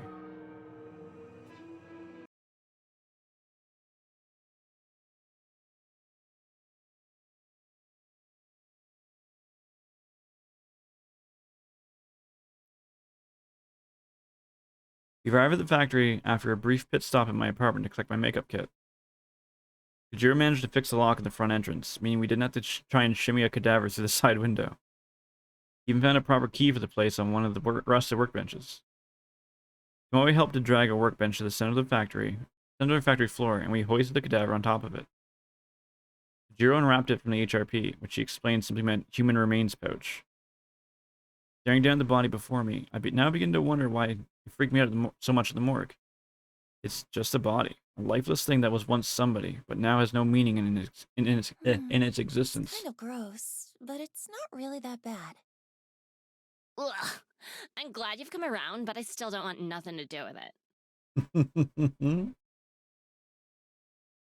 Right, so we're here. We got your body. What now? Fetch my makeup kit from the floor beside the workbench and place it next to the corpse. We're going to make this body look as close as possible to this girl. I flash my phone at Kojiro and Tomoe, showing off the photo of Emi Katsuno that was submitted to the Corpse Girl website. Right. But why? Because then we can photograph it and convince the victim, Emmy, that it's her own dead body. Why? I furrow my brow. Kojiro coughs in an attempt to hide his laughter. That's how Corpse Girl does things. I don't know. Sounds like a shit plan. We went to all that effort to steal a dead body and you just want to take photos of it? Look, so far I've done everything with photo manipulation. And sometimes it's successful, like with Akane Tsurumaki. That bitch? It convinced her to kill herself. But I'll admit that it hasn't worked so well on Corpse Girl's other victims. So you think repeating the same thing that don't work over and over again will eventually work? She's got a point, Noriko. Corpse Girl doesn't have the best track record. Maybe something has to change. But what? This is the way I've always done things, and... I hang my head in defeat. I don't know what to do. Spent all morning crafting fake photos of my 3 victims, but for what purpose? They're not going to convince anyone to kill themselves. Now I'm standing here in the factory looking at a corpse that I just want to decorate as Emi Katsuno, just so I can take photographs of it. There's no point in doing so. I've already crafted the photo of Emi's death, so why am I here? What the hell am I doing? You two are right. I can't keep going on like this. I've already crafted a photo of this victim's death. So I really don't know why I let it get so far. I guess I didn't truly think we'd pull this off. I kind of just went along with Kojiro's suggestion to go to the morgue. Hey, don't pin it on me. This is your scheme. The weirdo is right. This is on you, Nariko. They're right. They're both spot on. I don't know what I'm doing. I'm just wasting my time. Their time. I'm wasting Corpse Girl's time. Here, give me your phone. Without waiting for approval, Tomoe snatches my phone in my hands. She swipes past the photo of Emmy and swipes back to it. Yo, you said you already made the corpse photo. Where is it? I don't keep it on my phone. That would be stupid. The only copy is still on my laptop at home. But you've got a photo of this bitch on your phone. Well, yeah, I just pulled it from her noise profile earlier. It's exact. Right, Oops. right. Sorry. Hold it. How did you know the Vic's name? Corpse Girl doesn't ask for a name. Oh, this girl. I actually went to school with her. It's a coincidence, I assure you. Uh-huh. Look, that doesn't matter, does it? Well, tell me what the corpse photo looks like. Well, it wasn't my most creative work. I had 3 requests to fulfill in a short amount of time, so I kinda made them all similar. I made it look like this girl, Emmy, fell from a tall building and splattered on the pavement. Fucking lame. Yeah. Why did you want to know, anyway? Well, I've got an idea for you. I know, I'm just the driver and all, but you've dragged me in this far, so at least let me make a suggestion, Kay? I found out to run with my dog's tail. Okay, go ahead. We've got this here body. You've got a corpse photo of the bitch all locked and loaded. Let's kick it up a notch. Take your time to apply makeup. Make the body really look like the victim. Send her the corpse photo first, and then we'll deliver this body to the bitch. Deliver the body? We rock a better joint, leave the dead body on her doorstep, and then we fucking get out of there. That sounds like a horrible idea that can go very wrong. Can you imagine how fucking scary it would be to come face to face with your own corpse? Think about it from her perspective. She gets a photo of her own dead body, right? Then, like, hours later, just as she's trying to get it out of her mind, her own corpse shows up at her house. She'll fucking snap, I guarantee it. Hell, I probably would too, and I know what's going on. Thanks for the lurk, friend.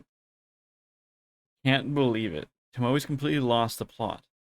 Her plan's incredibly devious. It's almost evil, and I'm in love with the idea. I'm in love with the idea of delivering a person's own corpse to them just before they kill themselves. Tomoe! Morning, Captain. Despite my own nature, I found myself throwing myself at Tomoe and wrapping my arms around her. Yo, what the? Get up. Old dog. I buried my head between her neck and shoulder, and the warmth of her body radiating through my own cold and clammy form. I start to sob uncontrollably. Maybe I still have tears left over from the incident in the morgue, or maybe I'm truly just happy for this moment. Tomoe! Thank you. Yeah, I mean, sure. Your idea is brilliant. It's perfect. Oh, I can't think of a better way to bring Corpse Girl's plans to fruition. I mean, I just said the first thing that came to mind, so. But hey, I'm real glad you like the idea. I'm happy to help. I wipe my eyes, but I don't let go of Tomoe. Everyone is just pogging for indirect murder, pretty much. Hell. I wonder if you'd make a better Corpse Girl than me. Don't be stupid. I just had one good idea is all. No, come on. It ain't like you to get all sappy. Pick yourself up, yeah? Right.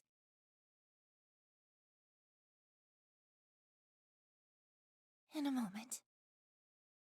I nuzzle my cheek further into Tomoe's neck and feel her skin prickle beneath my breath. She tenses up a little bit, but doesn't push me away. You're so warm.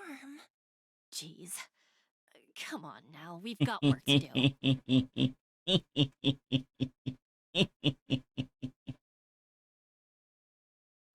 You missed them becoming friends? Tragic? It really was. I like Tomoe now. Okay. I reluctantly step back from Tomoe and wipe my eyes. Tomoe's a little green in the face. She ruffles the collar of her shirt and fans her face. Whew. Never had a girl cling to me like that before. Better not tell Shinya in case he gets real jealous. Hiro's silent. He seems to be simply observing the moment. I take a second to compose myself. Tomoe's right. We have work to do. I look to the corpse atop the table, patiently waiting for us to conclude our discussion. I almost wish I was as patient as the dead. We starting? Yes. Let's do this. Mad. Mad. Few things to keep in mind. putting makeup on a cadaver isn't as simple as you think. This one's already decomposing. Not all the makeup will take. Put a little extra on. Don't be stingy. It doesn't help that the body is ice cold. Now, if we had a space heater, we could warm it up. That would help the makeup stick. But it'll speed up decomposition. We can't have it decomposing any faster. It's already out of cold storage, so I imagine we don't have long as it is. Right.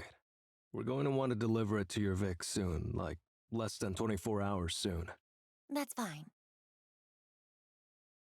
Yo, what about time in the delivery? Corpse Girl's photos have a, what's it called, a timestamp? Yeah, I timestamped the photos with a supposed time of death. I usually set it to a little after the time the victim receives the photo.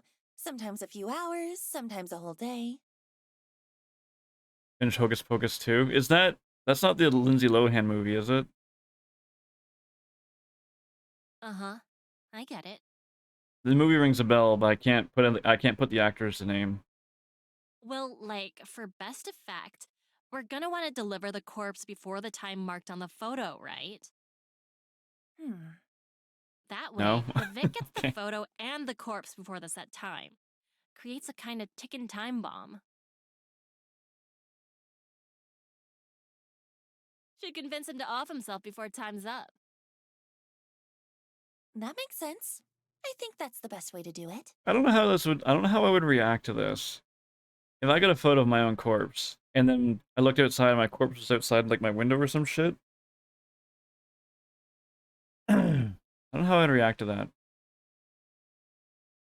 Yeah, so, I mean, I definitely wouldn't kill myself over what it. time did you write on this Emmy chick's corpse photo? Scratch my head and try to think about it. Hard to recall since I created 3 different photos at the same time. I'm pretty confident I lined them all up one after the other. An hour gap in between each one. Alright, just go to sleep. Man, here's hoping. Go back to bed. 7:28 a.m. tomorrow. Gotta deliver the corpse before then, huh? Too early. Usually asleep. Well, you're gonna have to get your ass up early for Noriko. For Corpse Girl. Hero groans but doesn't object further. So, I'll send the photo out when I get home tonight. Emmy will receive it before she goes to bed for the night. It should shake her a little. Then, in the morning, she'll wake up to her doorbell ringing and a corpse left on her doorstep. That should be enough to do the trick. Think you're both forgetting something. Where are we delivering the corpse? Are you dense? We're delivering it to this Emmy bitch's home. Sure, of course. But where does she live? Got her address? Oh, Ah, shit. Hole in the plan. A massive flaw that we completely overlooked. Stun sounds is the only answer Kojiro needs. This whole thing is a bust. Kinda disappointed in you, Noriko. Thought Corpse Girl was some mastermind. Some genius worth worshipping. No response to that comment. Bile begins to rise up my throat as the pit of my stomach opens up. Turns out everything so far has been sheer luck. Well, I'm out. Use the factory if you want, but I'm not sticking around. Kojiro waves half-heartedly and walks away. I can't say anything to stop him. My thoughts are frozen, locked in place, chained down by humiliation and anxiety. Hold up just one fucking second. Of course, Tomoe never fails to grab someone's attention. Kojiro turns back. We're just getting started here. Of course there's gonna be hiccups. We'll iron out all the details as we go. Don't just abandon Noriko like that. Corpse Girl has done more for me than you'll ever know. That's so? Yeah, it is. So I'm gonna stand by her side. If you're a coward, feel free to bow out now. But if Noriko means anything to you, anything at all, then just swallow your fucking doubts and help her out. Tomoe. I never thought she'd be the one to make a rousing speech, short and simple as it was. Right. Suppose we did make a deal after all? Though, nothing really stopping me from taking cadavers from the morgue whenever I want now. Still, I guess I'll help you out. But if this keeps going astray, I really will walk away. Fine, but follow through on this one victim at least. Managed to gather up enough strength to make a simple plea. please. I can't do this without you. Okay. Okay. Find Emmy's address. If Tomoe drives, I'll handle moving the corpse in the morning. I nod firmly. Okay, I'll work it out. Thank you, Kojiro. Kojiro waves once again and takes his leave. The steel-heavy door at the front of the factory slams shut behind him. Phew. Okay, got any ideas? Maybe one. Can you call Shinya? Ask him if he remembers Emi Katsuno from school, and see if he knows where she lives. Shinya? Oh yeah. He said once that you went to school together. Guess he might know Emmy too, huh? My thoughts exactly. I'm going to make a call as well. I quickly make a call to Aoi. As the phone is ringing, I look up to the skylight above. The sun's nearly disappeared from the sky. We're running out of light. If there was electricity connected here, we wouldn't have the problem. But if it gets any darker than this, we're gonna struggle to apply makeup to the cadaver. Noriko? Hey, me again. Feels like we just spoke this morning, hey? It was this morning. Yeah. Listen, just a quick question. Do you remember Emi Katsuno from school? Katsuno? Okay, that's really freaky, Noriko. Huh? What is? I bumped into Katsuno just today at the mall. You're kidding. I'm serious. She was pretty distressed, actually. She just got fired from her job. I see. Actually, it's kind of funny. I spoke with you about Corpse Girl's website this morning, and I spoke to Katsuno about it too. Really? Seems like there's someone she wanted dead. Maybe. I'm not sure. Perhaps her boss that fired her? Interesting. Why are you asking about her anyway? It's an odd question, but do you happen to know where she lives? Yes. Wait, seriously? Mm-hmm. Want me to send you her address? Are you going to visit her? Oh, Howie. If you could send her address, then I'll really owe you one. We're going to visit her. Sure. I'll text it through. I didn't think you'd actually know it, but I wanted to ask anyway. No problem. I followed her home today from the mall, so I Wait, guess what? it worked out well for you. Wait, what? Hang on. Aoi followed Emmy from the mall? Like, she stalked her? What did you say? Oh, I followed Emmy home today. I got in the train carriage behind hers. Well, don't worry. She didn't see me. Howie? What are you talking about? Our girl's the stalker? I wanted to find out if she was going to use Corpse Girl's website, since I recommended it to her and all. I don't know what to say. Hey, I'm still at work, okay? I shouldn't really be talking on the phone. We'll chat later. I like Aoi. Bye-bye. Bye. Wait, don't hang up. The phone call abruptly ends. I'm baffled by the fact that Aoi followed Emmy home. Like, what? Oh. Like her. I can't quite figure out what must have been going through her head at the time. But right now, I don't have time to worry about it. I need to finish up here at the factory. I notice I have an unread message on my phone. I open it up to find Aoi sending me Emmy's full address. Well, at least I got the address. You got it? Nice. Hey, Car. It's been a while. It has. Shinya barely remembered the chick, apparently, so it wasn't really helpful, sorry. No trouble. We got what we needed. It's getting dark. Help me put some makeup on the corpse. Okay, show me that photo of Emmy again. We better do this properly. Right. Here. I bring up the photo and we examine it closely before setting to work.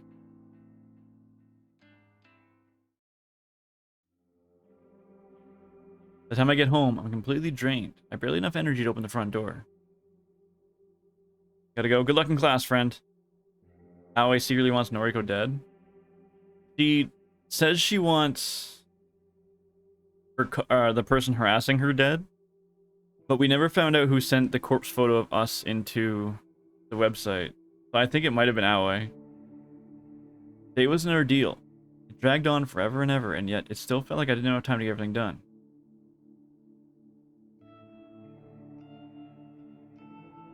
I After changing out of my vomit-stained clothes, I make myself a cup of tea, hoping a few sips help me relax and unwind. I sit down on the couch, cup in hand. I scoop into the drink, I take a sip from it, and I feel a little bit better from today's pressures lift. I feel a little bit of today's pressures lift from my shoulders. My laptop's sitting next to me. I know I shouldn't bite off more than I can chew today. If I check for new requests, I'll probably regret it. I unfold the laptop and navigate to Corpse Girl's website. One new request. Yet. These are really beginning to pile up. I can't restrain myself from opening the request.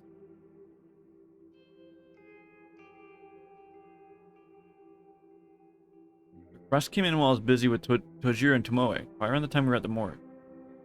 The image of the victim downloads. There it is. I stare intently at the picture of my older sister.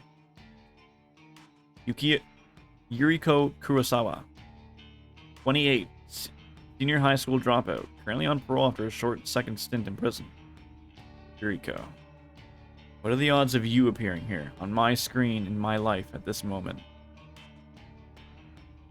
I haven't spoken to you for so long. I haven't seen you. I haven't even received contact from you, only to ignore it. Eh? I haven't even received contact from you, only to ignore it? Oh, I see. I understand this now. Why are you here now, and why does someone want you dead? Well, it's not hard to think why someone would request your death.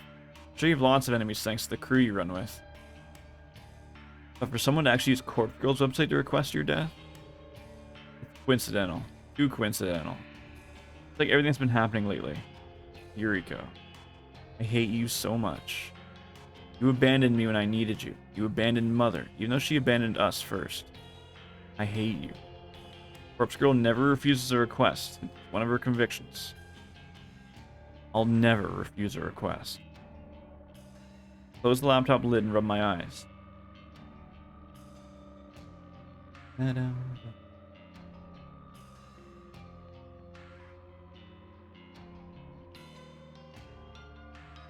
I'm tired.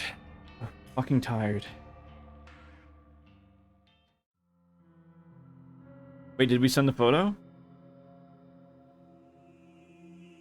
She's dead. Splattered in the flower bed. Probably matches the photo you sent. Wish I'd seen that. Thanks, Kojiro. And thank Tomoe for me. No prob. Where are you, anyway? Parking lot across the road. Perfect view of her apartment. People are coming outside. Must have heard the splat. Mad. We'd better gun it. See ya. Okay, bye. I hang up the phone and smile and a smile fights its way across my tired face. Emi Katsuno is dead. Killed herself thanks to the trauma of discovering her own corpse at her doorstep. Even though I forgot to send the corpse photo last night. I nearly fucked up our entire plan due to how exhausted I was.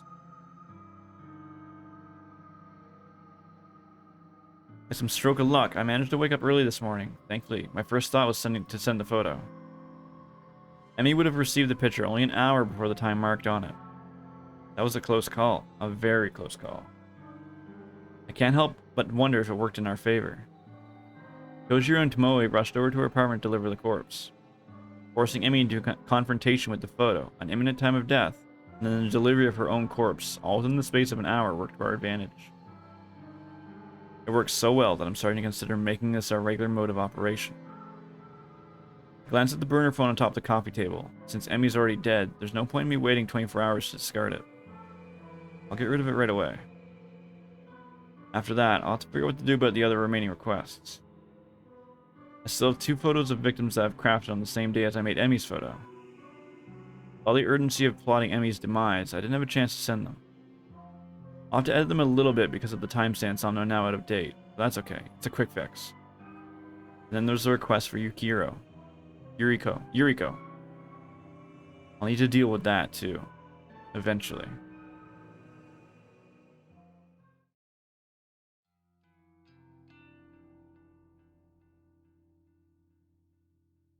The quiet morning in the library is all I need to escape from the chaotic whirlwind that I've been trapped in for the last few days, or weeks.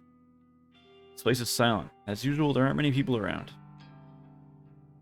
I managed to find a seat in my favorite spot, in my favorite reading nook, and leave my belongings in a chair and save my spot when I browse for a book to read. I can't bring myself to continue reading Strange Flower right now. Reading a book about corpses while trying to take a moment away from my own life is just not going to work for me. I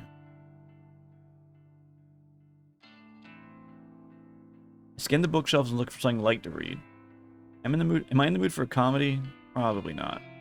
Fantasy adventure? Maybe. That's not really my thing. That's never really been my thing. Biographies are out of the question. So are history books. Pretty much dismiss any non-fiction straight away. I'm just not in the mood. So what should I read?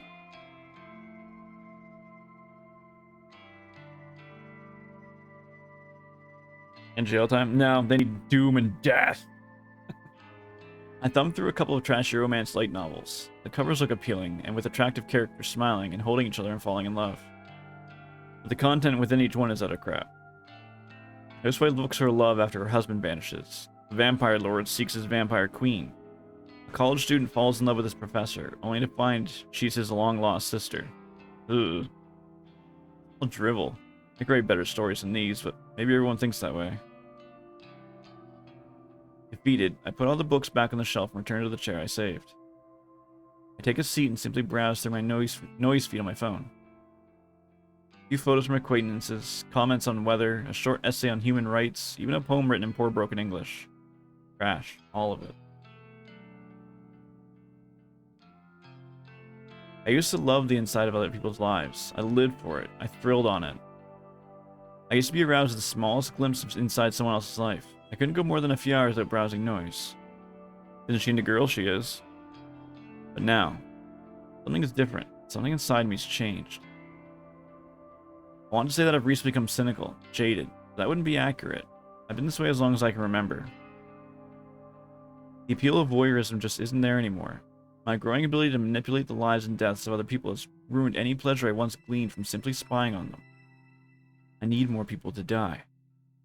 Maybe then I'll find satisfaction, ecstasy, peace. I lean back in the chair and fold my arms across my chest. My foot taps against the carpeted floor impatiently. I won't find comfort in this library. I won't find relaxation.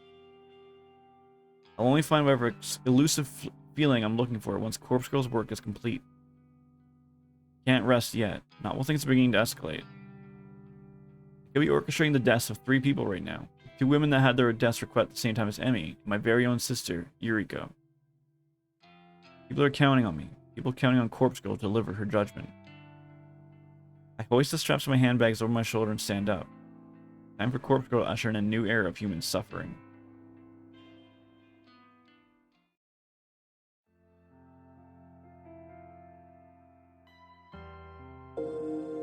A bizarre string of similar deaths in Tokyo over the weekend have left police and detectives completely baffled. Or not. Hey man, you gotta do what you gotta do. We have Chief Detective Fujikawa at the Tokyo Metropolitan Police Department in the studio today to discuss the events.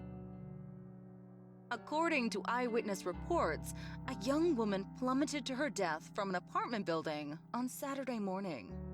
2 other women suffered a similar fate in different locations Oh, we did kill them. late on Sunday night. Police have not yet released information on the identities of the young women. Would you care to share your thoughts, Detective Fujikawa? We cannot rule out the possibility of homicide in these cases. Police recovered additional bodies at the site of each death. In each instance, a look-alike corpse matching the appearance of the victim was found. This cannot be mere coincidence. I believe that a single perpetrator is behind the deaths of all 3 women. Leaving a look-alike corpse at the scene of each crime seems to be some sort of psychotic calling card.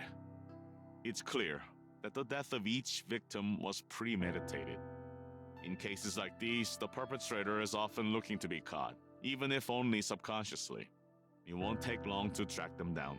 Once forensic analysis reveals the identities of the look-alike corpses, we will be able to uncover how and where they were obtained. We will bring the perpetrator to justice. Police are urging citizens to be cautious in the coming weeks. If you see anyone behaving suspiciously, please call the following number. Damn, this shit's really starting to blow up. Yeah, it's about time. 3 deaths in 1 weekend. Corpse Girl is on fire. She couldn't have done it without you. And Kojiro. So, thanks. I know those corpse deliveries yesterday were rather last minute. No problem. Had nothing better to do anyway. I've still got 1 victim ready to conquer, but I'm not sure when to go through with it. What's the issue? It's someone I know. So? Didn't bother you when we stuck it to that Emmy chick. This is a little different. It's my sister. Yo, hold up. You've got a sister? They definitely seem like they want to be caught. Mm-hmm. Yep, kind of. But we'll see. She's older than me. Is this one of them hentai games? No, unfortunately not. We can't play those on Twitch. Seems like it. Jeez, what are the chances? Badge. I'm wondering the same thing. Well, think it over a bit longer. You might want to lay low for a while anyway. Sounds like Shinya's dad is all over this case. Sorry? Shinya's dad? Duh? That detective guy, Fujikawa. What? He's Shinya's dad? Yep, friggin' scary guy. Had an awkward dinner with him and Shinya a while back. Wow. You know, I met him once before. You did? He certainly was intimidating. But don't worry, we only met by chance. Had nothing to do with Corpse Girl. Alright, as long as he doesn't know your identity, you should be fine. Still, what's your next move? I'll think over what to do about my sister for a little longer. But as soon as more requests come through the website, I'm going to fulfill them. I don't have the luxury of time. I can't just lay low like you said. Sheesh, when did you grow a pair? I'm serious. I'm tired of lagging behind. Corpse Girl is on a winning streak now. It's up to me to keep it going. Okay. Well, just let me know when you need me. Thanks. I will. Well, back to work or whatever. I turn back to my computer after Tomoe leaves. 3 deaths in 1 weekend. Corpse Girl truly is at the top of her game. A bit of hard work, but in the end, I managed to pull through, thanks to a bit of luck, of course. Yesterday, after returning home from the library, I had a sudden burst of inspiration. I ran a reverse image search on the photos of the 2 women that were submitted on Corpse Girl's website. Pretty easy to locate their noise profiles thanks to that. I was kind of shocked when I saw they all shared 2 mutual friends on noise, Emi and Yuriko. A bit of digging through their profiles revealed their names to be Fuyumio and Amano and Manami Sachiko. They both worked at the same store as Emi and my sister. Then it struck me. All of these requests must be somehow related, but that didn't matter so much. Tracking down Amano's and Sachiko's address wasn't that difficult as I feared. I contacted Tomoe and she told me she was familiar with the store they worked at. She volunteered to head over there and see if she could access the employee records. Apparently the whole job was so easy that she managed to walk in and out in 3 minutes flat. She said that none of the staff even batted an eyelid when she walked in, and she simply strode into the back room, rummaged through the filing cabinet, and snapped a photo of the employee record sheet. With that at our information at our disposal, nothing stood in our way of delivering look-alike corpses to their homes.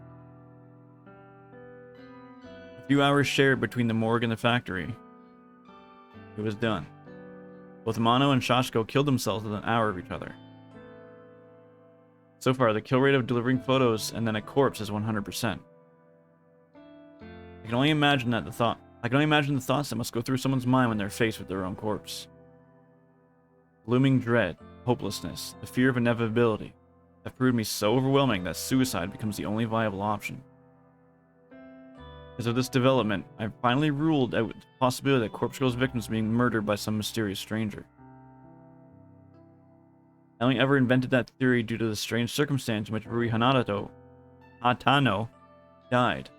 After all, she was hung from a scarecrow in an uncannily similar fashion to the corpse photo I invented for her. None of the other victims' deaths since then have made me truly suspect another party could be involved. All of them have been clear suicides, or in the case of Echi Hanada, coincidental accidents. Hitomi Ida's death was an outlier, since she was likely killed out of self-defense. I'm about 90% certain that Corpse Girl's powers lie in the ability to convince victims to end their own lives. There's no third-party murderer acting on her behalf. I've begun to suspect the power I hold is not esoteric. There's no esoteric arcane force. Whew. Not some supernatural art. Not witchcraft or sorcery or some holy power bestowed upon me from on high. The power Corpse Girl holds is simply determination, grit, resolve. My will to end lives is what drives me to crafting convincing corpse photos and making them look like cadavers. That in itself is enough to act as a knife twisting in the victim's side. It's enough to compel those of weak heart and weak mind to end their lives. Deep breath. That's all my power ends up being. I'm happy. Happy that I can just be an instrument that delivers Corpse Girl's justice, regardless of whether it's through mundane or mysterious methods. Is really your corpse easy? That's not my PP. As long as the victims continue to drop like flies in the wake of Corpse Girl's ascension, I'll remain content. And this is only just the beginning. Did we finally beat Chapter 1? There are no new requests when I log into Corpse Girl's website this evening. I'm strangely okay with that. There's something that I want to do before more requests come through anyway. I'm going to make some uploads to a few websites. I'm going to make some updates to the website. A few improvements that will considerably ease the workload placed upon Corpse Girl, Kojiro, and Tomoe. In the website's admin settings, I add a couple of extra fields to the front page. Instead of just asking for a photo and a phone number, the website now requires the victim's address to be provided. This is to ensure we can successfully deliver a corpse for every request. In addition, the site now asks for the victim's name. I've always been hesitant about requesting this specific detail. Never wanted to know the names of the people Corpse Girl will kill. It creates familiarity, and I always worry that it prevents me from going through with a request. And more than all of that, I fear I would delve too deep into someone's life. I fear they become too attached, too entranced by standing on the outside by looking in. Knowing someone's name would have allowed me to easily find victims online and go down the rabbit hole of spying on their private lives. My voyeuristic fetishes would have defeated me. I know myself, and I know that I would become far too interested in a person to carry out their death. It's the same reason why I never reversed image searched a victim's photo before yesterday. Now that things are escalating, now that Corpse Girl needs a victim's address to ensure a kill, I have to get past all of that. I have to be strong for Corpse Girl. I'm somewhat relieved the timing is suitable. After all, I haven't been as aroused as usual when stalking people online. I don't know if my libido is low or if I truly become uninterested in such things. Either way, I believe I'm able to cope with the burden of extra knowledge. Learning victims' names, addresses, all of that is going to work in Corpse Girl's favor. And surely I'm strong enough not to give in to temptation to succumb to my scopophilia that has plagued my existence for years. After adding the victim's name and address fields to the website, I decided to add one final touch. There's a particular line of text that describes how the site works. I've always liked it. It says, your victim will receive a photo of their own corpse shortly before they die. Concise, and it perfectly sums up the intention of the website.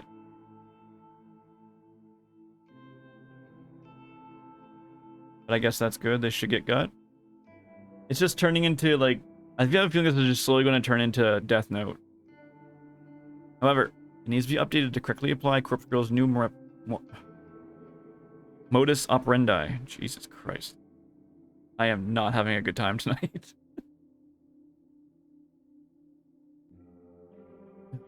I changed the line ever so slightly, just enough to make a difference. It now reads, your victim will receive their own corpse shortly before they die. Some people might think this doesn't make sense. They'll think it might be a typo or written by someone not familiar with the language. But it's completely intentional. Now that I made all the changes to the website, I click the save button in the admin panel. Changes are reflected immediately on the front page of the site. Corpse Girl's new and improved request form is online. With that done, I need to simply sit back and wait for some new requests to pour in. It shouldn't take long once I put my next plan into motion. I finally figured out how my sister can be of use to me after all these years. It's gonna help me become famous. Yuriko Kurosawa's death will ensure that everyone in Japan knows the name Corpse Girl.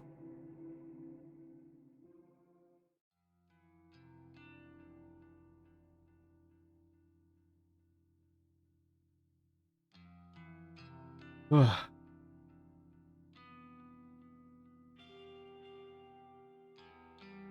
For the first time in a while, my fingers scrape across the bottom of the cabinet drawer. Oh, shit. Fumble around and grab the last remaining burner phone in the drawer. A fairly modern handset from around 3 years ago. These newer models never retain their battery charge for more than a month or so when they've been inactive. Thankfully, it uses a generic charger, so I quickly plug it into the kitchen outlet and wait for it to return to life. Glance back down the open drawer. It's completely empty now. I'm gonna need to restock my supply of burners if I hope to continue with Corpse Girl's work. I nervously bite my fingernails at the thought. Getting these phones isn't easy. It's free, yeah, but it's not easy. If I get busted trying to lift a stack of them, that might very well be the end of me. I'll have to obtain as many new phones as possible at some point today. Once Corpse Girl kills my sister, my website's going to explode with new requests. I need to be as prepared as possible. I decided to finish getting ready for work while the burner charges. As much as I like to simply skip out and deal with my sister, I do need to pop into the office. Missing too many days is going to lead to getting fired, and that might compromise my mission. I take my medication, apply my makeup, and I pack my handbag. It's all so mundane, but it's also necessary. Each day is the same routine. There's comfort to be found in that, especially for someone like me, but sometimes I remember the excitement of finding myself in new situations. Even though those situations end up with me lying in the muck of the bathroom floor, against cold tiles of a morgue. I'm ready to leave the apartment. I snatch the burner phone up and check the battery. It's around 40%. That should be plenty. I stash my bag so it's ready for action when the time comes. I'm out the door at the same time as every other day.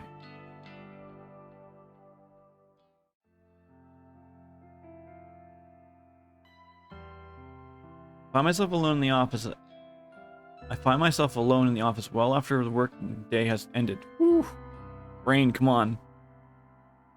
The entire floor is empty and silent. I shut down my computer and stretch my tense arms. I don't normally like staying back late, but sometimes it's necessary to get work done. When I say work, I'm of course referring to Corpse Girl tasks. When I'm absolutely certain that everyone's gone home, I get in my chair and wander listlessly around the office. It's kind of nice having the place to myself.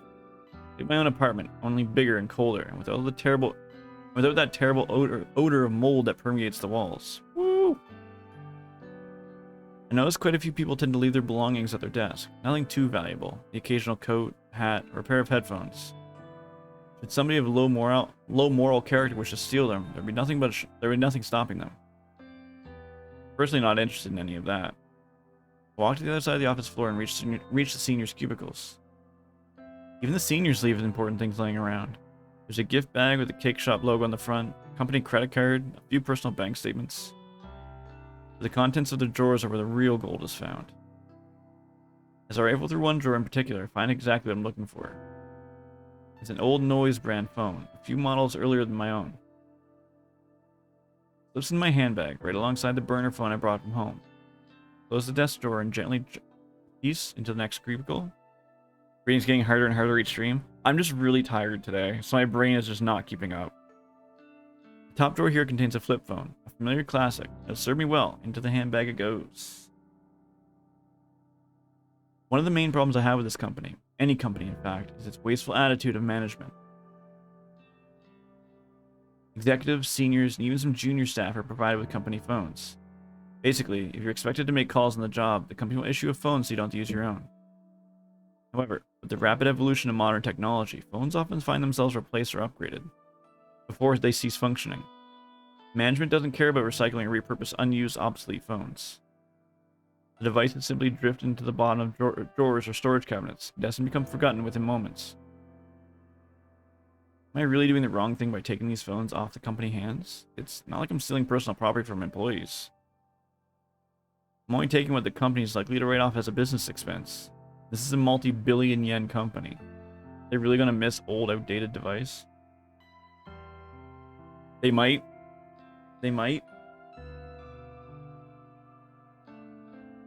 I justified this to myself long ago. I'm ensuring these phones are used for a bigger purpose.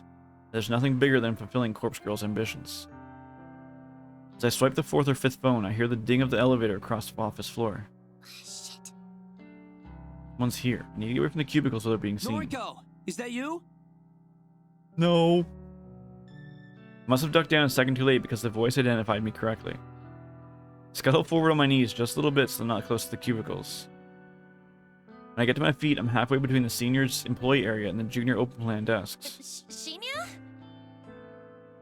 Ginny walks over from the elevator to greet me. Hi. You're here awfully late.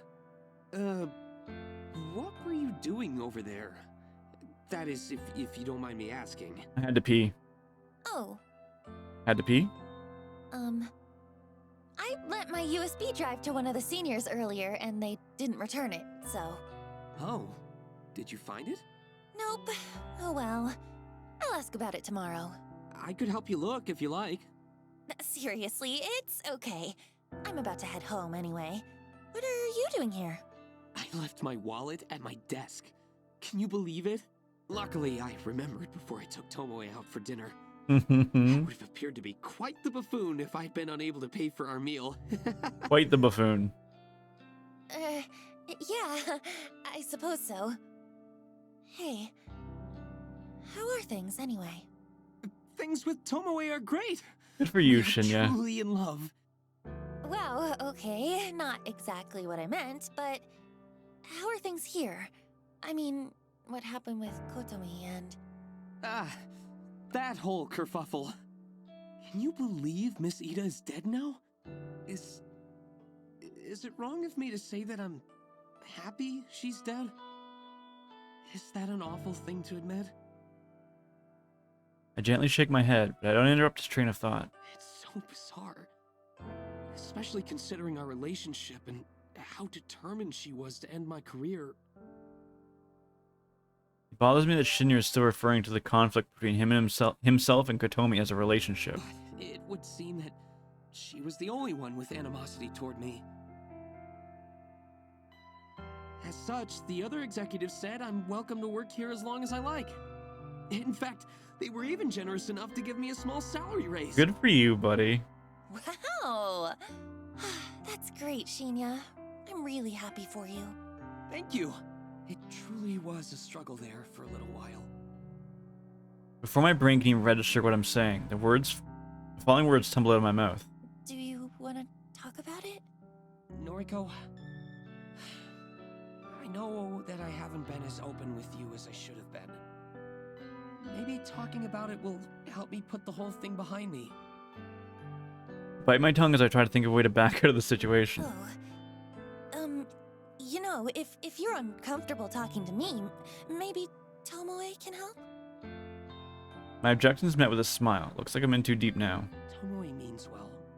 She really does. But whenever I bring up the subject, she becomes visibly angry. Many a death threat against Miss Ida has been made aloud. I wouldn't be all too surprised if Tomoe was the one who killed her. There certainly is a motive there after all. Yeah, sure. So you don't know who killed Kotomi? I don't even think the police know that much. Father showed me the photos of the crime scene. Chances are that whoever did kill her was also killed in return. Though, as abusive as she was toward me, I never took her as the type to instigate a mass murder. She was an angry person, yes, but that seemed to stem from a lack of fulfillment. That's what I assume, anyway. And I think that's the reason she made her advances on me. Shinya, I really am sorry. I'm so sorry that you had to go through such a traumatic experience. I thought I was going to lose everything. My job, my relationship. Miss Ida threatened to steal it all away from me. Just so she could experience some form of power, some small manner of pleasure. Why do people do those things, Noriko? What joy is there even to be found in... Take my time to consider my reply. Probably not the best person for this to be. Probably not the best person for him to be having this discussion with. But all things considered, it does seem to be helping him come to terms with things. Shinya, what you went through with Kotomi, what she did to you, that's not what it's about. She never had the right to put you through that. I hope that one day, when you're comfortable and feeling healthy, I hope that you can make some good memories with Tomoe. Yes. I hope so. Thank you, Noriko. Don't mention it. I don't know if my words were the right ones. What right do I have to talk about what he went through? I can only hope that I managed to bring him some sort of comfort. Well, I better grab my wallet and get going. Don't want to keep Tomoe waiting. Say, would you like to join us, Noriko? Kinda. Are you hungry at all? Oh, I don't want to intrude on your romantic evening. It's no trouble, really. We're on a third wheel. Let's go. Maybe next time. Oh, come on, I have Noriko. some things I need to do tonight. Okay, no problem. Well, see you later. I want to see those two together, dude. I want to see how cute they are as a couple. Shinya takes off towards his desk. I breathe a sigh of relief as I hoist my handbag down from the ground. Up from the ground. Fuck me. Feeling the reassuring weight of my newly acquired burner phones. Enter the elevator and give a polite wave to Shinya as I close the door.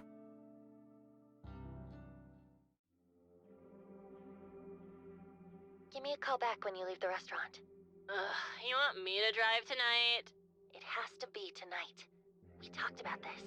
But Please. Kojiro is on standby as well. fine. Not like I've been dying to bring Shinya back to my place or nothing. Don't push Shinya. Let him tell you when he's ready. Yeah, I know. Look, I'll probably be out of the restaurant in an hour. That cool? Yes, thanks. Bye! Bye. Moe hangs up. Look down the street, my gaze aiming directly at the restaurant Tomoe is currently seated in with Shinya. I'm gonna keep calling him Shinra. I need to kill an hour around here, but what else is there to do? Not exactly keen on the idea of window shopping. I don't even want to be here. Standing in one spot as dozens of people walk by is really nerve-wracking. Go visit Aoi at the maid cafe, but then I have to pay at a table to chart. Then I have to pay. But then I'd have to pay the help me. Oh my god, brain, what the fuck's wrong with you? But then I had to pay the table charge to enter. And it'd probably get weird being served by girls in maid costumes. Not really my thing. As I glance around, I notice a 24-hour manga cafe at the end of the street. It can actually be perfect. I can rent a quiet space for a few hundred yen, and just read a book until it's time to go. No one there to bother me. In fact, the only person I need to speak with is the attendant at the counter. My mind made up, I hurry along to the manga cafe.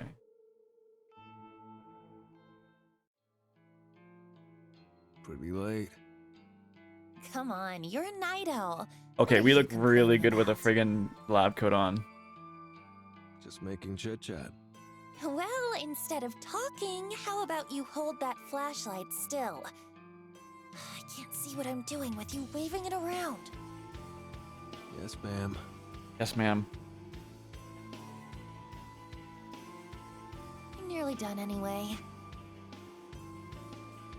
Fucking Yuriko. This wouldn't be so difficult if she didn't have different haircuts in every single photo on her profile. I'm just going to have to estimate the length of her hair for now. The corpse on the table in front of me looks like an uncanny clone of my sister. I step away a little more hair from her fringe and then put it back. Put the scissors. Oh my god. Must be close. I need to like have someone join a voice call for me and read for me because I can't fucking do it. The opposite. Makeup's done! Thanks. Looks good. Wow. Moe looks good in the lab coat too. Moe beams as she puts the cap back on, a lipstick in hand. I think we're done. Can you zip up the bag? I really need to wash my hands. You got it, boss. You got it, boss. Step away from the corpse and plunge my hands in the ice-cold bucket of water on the factory floor. I had to... What? What was that for? I had to admit we've become a little good at this. at this whole. I have to admit that we've become good at this whole thing. In just a week or so, we've managed to refine our art and synchronize our duties. Okay, load her in the van. I'm going to send the corpse photo now. You sure about this? You think she's gonna be awake this time of night? I'm positive. This is the best time to do it. According to her noise feed, Yuriko Kurosawa is currently attending a massive party. I'm sure the venue will be packed to the brim with her scumbag friends. Lab coats? Lab coats are cute. She's been posting about it for days. It wasn't hard for me to find out all the information I needed, since whoever organized the party posted it as a public event.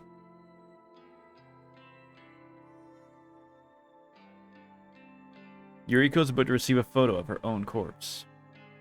And in less than an hour's time, she's going to receive a carbon copy corpse in the body bag in front of at least 100 people. The mass panic that'll break out is sure to be hilarious. I don't want to miss it. I don't want to miss my sister's final moments. Maybe she'll kill herself in front of her closest friends.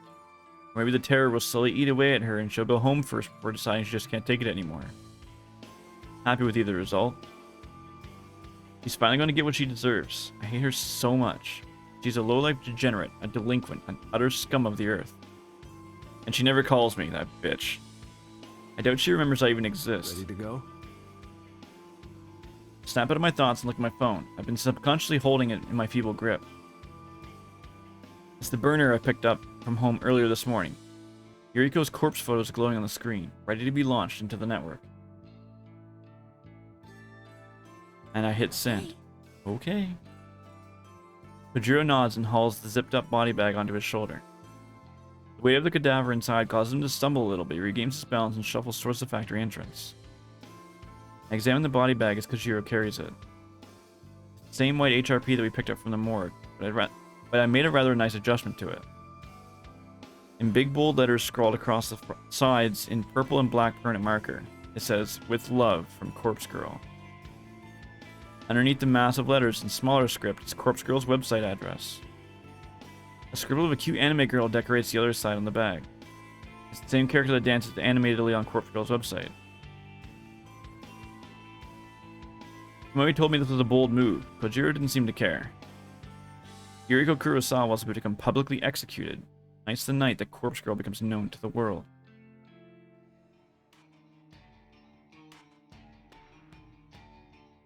Alright, this is the quietest house party I've ever witnessed.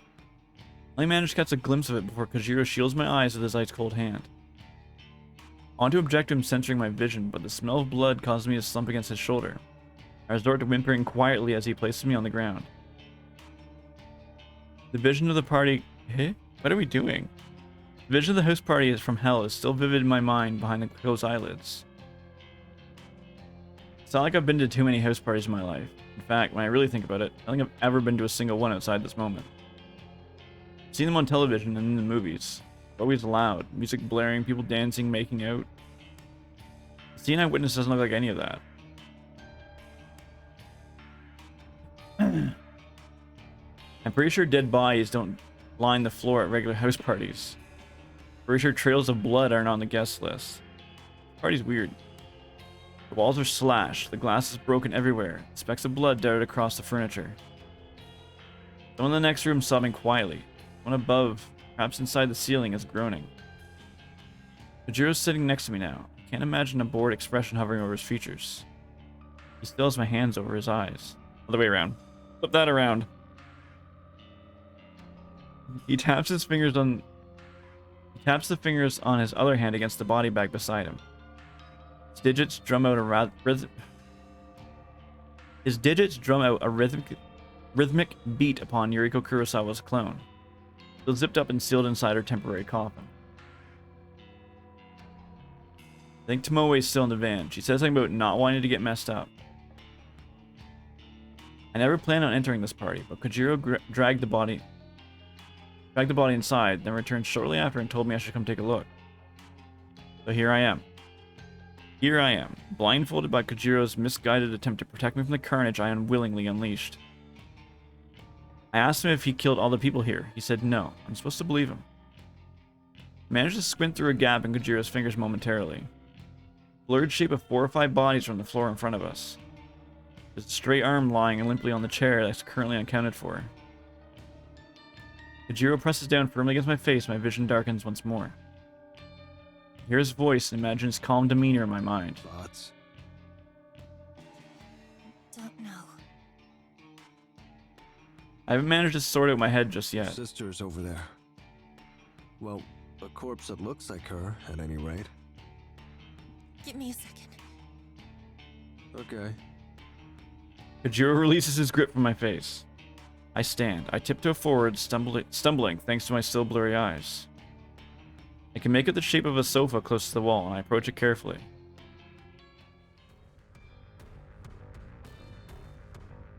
The empty gap between the sofa and the wall is 3-foot wide space. Not sure why the owner of the house doesn't keep the sofa directly against the wall. Space here seems kind of useless. Maybe if the sofa's all the way against the wall, it becomes too far up from the TV. Oh, that's a possibility. I would just get a bigger TV. The sofa can be pushed completely flush against the wall. The gap here it really annoys me. It's making me irritated. I want to push the sofa back myself, but I don't think I have the strength. It's a massive thing, bigger than I am, and maybe bigger than Corpse Girl. Even if I was strong to move it, there's still the issue of my sister lying here between the sofa and the wall. She's in the way. I'd have to move her first, and the thought of touching her is absolutely disgusting. Even when she was alive, I never wanted to touch her. She's a foul excuse for a human being. Hey, Yuriko. Long time no see. She doesn't respond. You don't look so hot. Guess I'm prettier now, huh? Why do you never call me? Whatever. I wouldn't answer the phone anyway. She doesn't say anything. Sound of someone grunting behind me doesn't interrupt my concentration. I just assume it's Kojiro clearing his throat. Have you seen Mother lately? I haven't heard from her in a while. I'm sure she's fine. Are you still on parole? I heard you were working at a clothing store.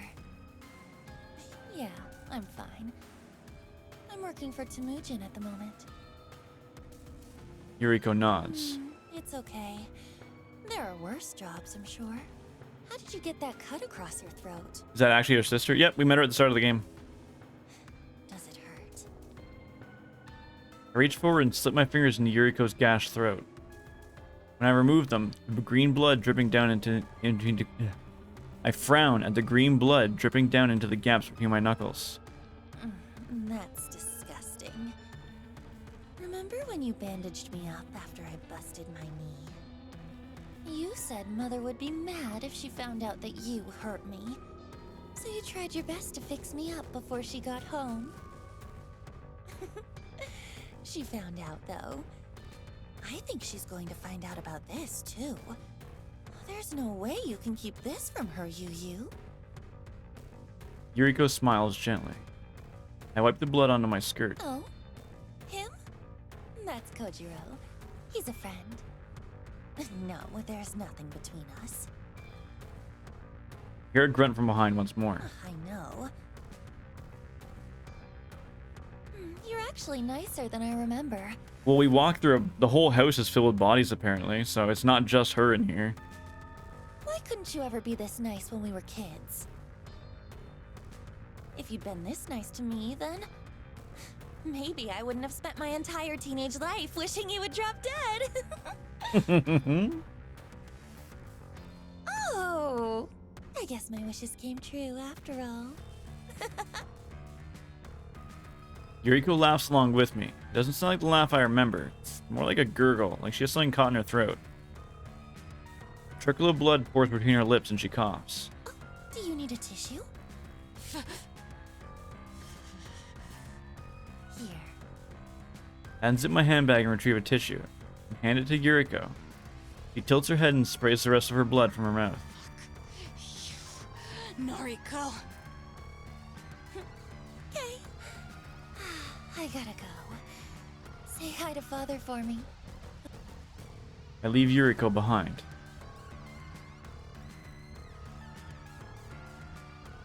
After making my way out of the cursed house, I find Kojiro waiting by the van. Moe shut herself inside and rolled up the windows. Did you miss what happened? It didn't show us what happened to the rest of the house. Or I didn't explain what happened I yet. think we're done here. Okay, leave this here? He lazily indicates the body bag on the ground. Yeah, I guess so. We didn't need it after all. Guess not. Kojiro slaps the broad hands across his trousers, dusting them off. Cocks his neck to the side and stretches his limbs. I make an attempt to reach for the van door, but Kojiro stops Not me. curious about what happened? Only a little. She's dead, though. Or dying. That's all that matters. Oh, actually, give me 1 second. I quickly dart back inside the house. I weave across the room and duck behind the sofa once more. Yuriko's silent and unmoving.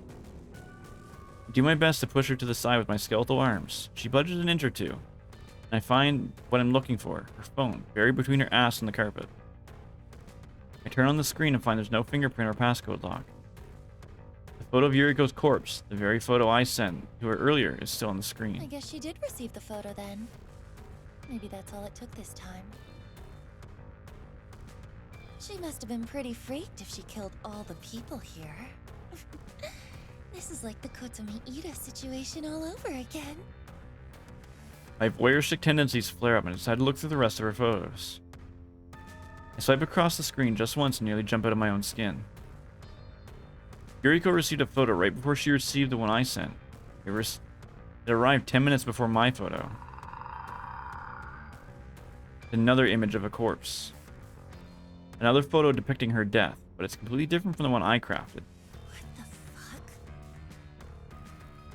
Someone else sent Yuriko Kurosawa a photo of her own corpse, only 10 minutes before I did. Yuriko received a corpse photo from someone else. What's going on? I examined the photo in detail. It's well made, just like my own work. If I didn't know any better, it'd be easy to assume that I made this. What stands out the most is the writing on the bottom of the image. It simply says, "Stabbed Shujin at the party." Stabbed Shujin at the party. Who the hell is Shujin? Is he here? Is he one of the dead bodies scattered across this cursed house? I quickly discard the thoughts of Shujin, and more important questions come to my attention. Is someone else crafting corpse photos and sending them to people? Does Corpse Girl have a copycat, an imitator? But why target Yuriko? Why target someone whose death was requested through the Corpse Girl website? I can't process this right now. It's already past midnight and I'm utterly exhausted. I shove Yuriko's phone in my handbag and get the hell out of the house.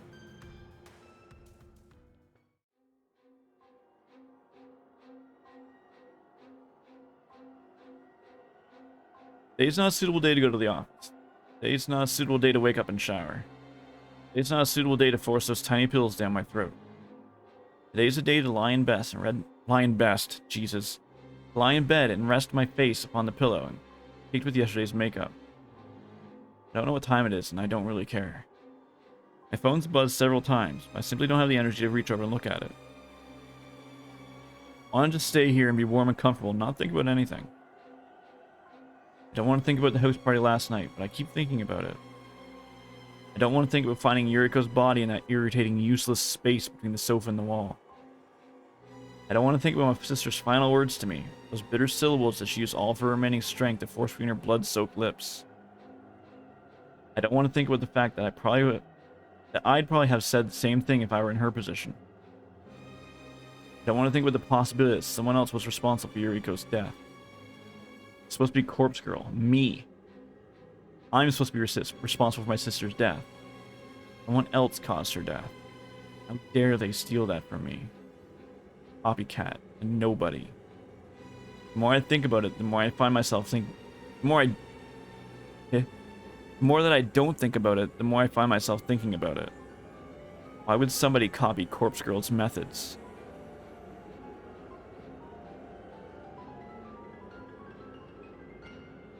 I'm not infamous enough to have an imposter. Surely I've got to be kidding myself with delusions of grandeur to think that I've earned an imitator. The fact that someone else sent Yuriko a corpse photo that was meticulously edited and just as convincing as anything I could make. And those instructions. Stab Shujin at the party. Stab Shujin. Did Yuriko do it? Did she pull a knife and slit Shujin's throat? What about the other people at the party lying cold on the floor? Did she kill them as well? Did Yuriko imitate Kotomi Aida's final moments and cut down a swath of people in an effort to spare her own life? And then, who turned the knife on Yuriko? Someone acting in self-defense? Did she kill them too? There are too many questions, not nearly enough answers to satisfy my hungry mind. In an effort to find a silver lining in the whole situation, I think about Kojiro left the body bag at the party. Hopefully the police will discover the corpse and link Corpse Girl to the murder scene. Her name and website are written all over the HRP, after all. Everything might work out, as long as Corpse Girl claims the credit for the deaths. My popularity still has a chance of skyrocketing. My website will be inundated. That's a word. Inundated with new requests. Requests from people begging me or Corpse Girl to kill on their behalf. Yeah, last night's slaughter may have actually been the best thing that could have happened. I'll happily steal the credit to propel Corpse Girl's name into the stars. I roll over and bite my pillow until it's soaked through with saliva and blood, and I scream until my lungs give out.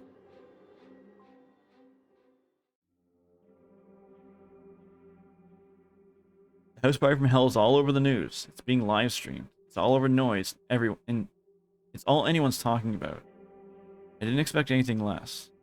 A dozen or so dead people with a corpse in a body bag and a cryptic message with love from Corpse Girl. The police are desperately trying to put all the pieces together. That detective, Shinya's father. He has his face plastered all over every news outlet. He says the whole thing is linked to the previous strings of murders. Ones with corpses decorated to look like the victims. Of course it's linked, you utter dipshit. It's all Corpse Girl's doing. It says so on the fucking body bag. Except, this wasn't Corpse Girl's doing. But the more I lie to myself, the better I feel. I'm the only one who knows it was a copycat was responsible for the deaths. I'm the only one who has seen the photo with instructions to kill Shujin. Still got Yuriko's phone. That all-important piece of evidence that will surely serve me better than the police. According to various threads on Noise, the police tried to redact the image of the body bag with Corpse Girl's website written on it. Once something's on the internet, it's pretty much impossible to remove it. The fact that the police wanted to delete it only served to increase the speed at which the image spread. Thousands of posts around the web are all asking the same thing. Who is Corpse Girl? Apparently, a lot of people are too scared to visit the website. They fear it might incriminate them. Like the police are ready to knock down the door of anyone who visits the site. Yeah, right. That reluctance, that hesitance, hasn't conquered the hearts of the truly curious. Corpse Girl's website has received over 1,000 visitors today. The overwhelming majority of IP addresses accessing the site are based in Tokyo, even though the murders are known all over Japan. The news outlets in Tokyo are having a real day with it. I expected most of the web traffic to be local, but it's still nice to see some visitors from elsewhere. Osaka, Kyoto, Sapporo, Fukuyaka. I'm struggling enough with English. Hell, there are even 2 hits from the USA.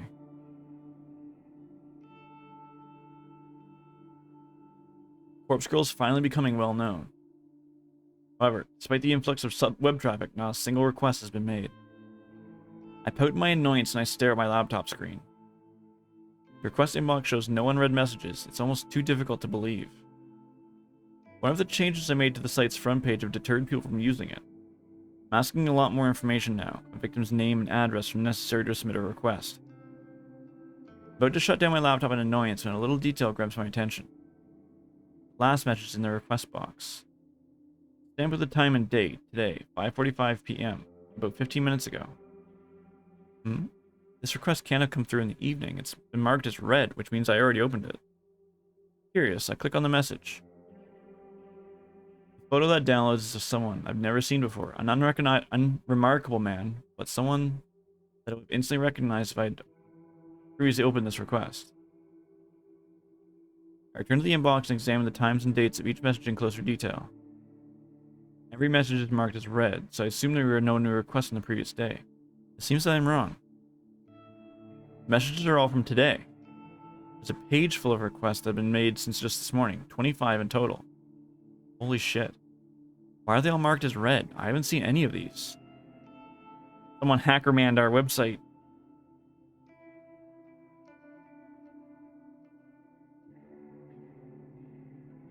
I madly open all of them. The photos of the victims quickly down in succession. I skim through them. Not a single familiar face. What's going on? As I'm making my way through each message, a brand new request pops up at the top of the screen. I'm about to click on it when it suddenly turns gray. The tiny little closed envelope icon next to the message transformed to an open envelope right before my eyes.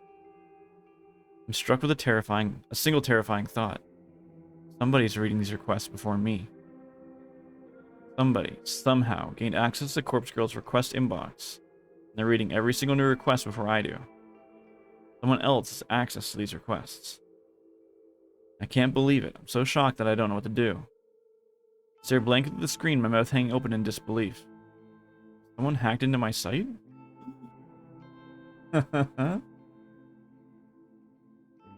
In a desperate bid to regain my composure and measure of control, I hunched over my laptop and began tapping at the keyboard. I accessed the site's security settings in order to check the most recent visitors. All the traffic is only accessing the front page of the website, as it should be. When other users access the site's admin panel directly. Security settings show that 2 people are currently logged in to the admin panel, myself and a stranger. Look up the IP address of the visitor and find that space in Tokyo. Perhaps someone saw the news reports about Corpse Girl and decided to try hacking into my website. You know how to abide blasphemous transgression like this? How dare they step foot on my holy soil? I'm burning with rage as I click into the site's advanced security settings. I'll change my password. I'll ban the hacker's IP address. I'll kill them! I'll kill them for defiling Corpse Girl's website!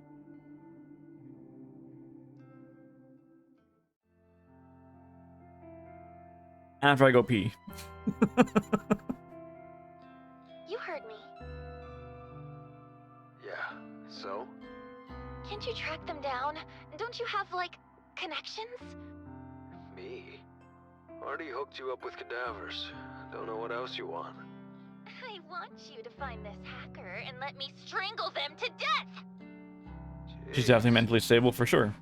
I'm no computer genius. Take it to the police. You've gotta be kidding me. Hi, someone hacked my murder website. Can you go get them? Of course. So what am I supposed to do? Find someone else. Besides, you still owe me. Excuse me? What exactly do I owe you? My share of the corpses. Remember our deal? It's take with you. We're supposed to share. Oh, come on. What do you need me for? You're capable of getting the cadavers yourself now that you know how. Just ask Tomoe to drive for you. Can I store them at the factory? Store them? For how long? Don't know. Weeks? They'll rot. That's why I won't take them home. It'll stink up the whole place. We had a deal. Fine. Store them at the factory. I don't care. What do you want them for, anyway? Tut. Not allowed to ask. Good luck with your hacker. Gotta go. Right. Thanks for nothing. Kind of like Tomoe more than I like our main character now. Our character's All kind of good a in bitch the now. hood? Stop, Tomoe. Sure, whatever. Not in the mood for Tomoe right now. I just want to get back to work, get the day over with, and go home. Come on, cheer the fuck up. There's gotta be someone who can find that hacker. Oh man, if only we knew a junior detective. Well, I don't know anyone. Does he? We don't know. Yeah, me neither. How many requests did you say there were? 70 when I looked this morning. 70? Jeez. How am I gonna deliver that many, you know what? Keep your voice down. I said, you know what? I didn't say nothing incriminating. I don't know, okay? Is that what you want to hear? No need to snap at me. Just shut up for a minute, will you? I can't think when you're around. Wow, sorry. Fucking skank. Tomoe's words hang in the air long after she's gone. Doesn't take a genius to find out that her usage of the word skank wasn't as affectionate as usual. First under my breath and return to my desk. I feel like I'm drowning under stress at the moment. Everything's piling up on me, forcing me down, pushing my head underwater, and taking away my will to even fight back. What's her body count now? Are we including civilians? People not to be murdered? As if so, like 20 something? Otherwise, we're at 7? 3, 6. Yeah, 7. 70 odd requests to work through, a hacker to access my website, and even if I manage to block them temporarily, I'm sure they'll return. And there's the copycat responsible for my sister's death. All becoming too much. I don't feel like I'm in control anymore. I don't feel like stoic, unflinching Noriko. I don't even feel like Corpse Girl. Poor defiled Corpse Girl with hackers prodding her and copycaps mocking her. Copycaps. I don't feel like Noriko and I don't feel like Corpse Girl. I'm just, who the fuck am I?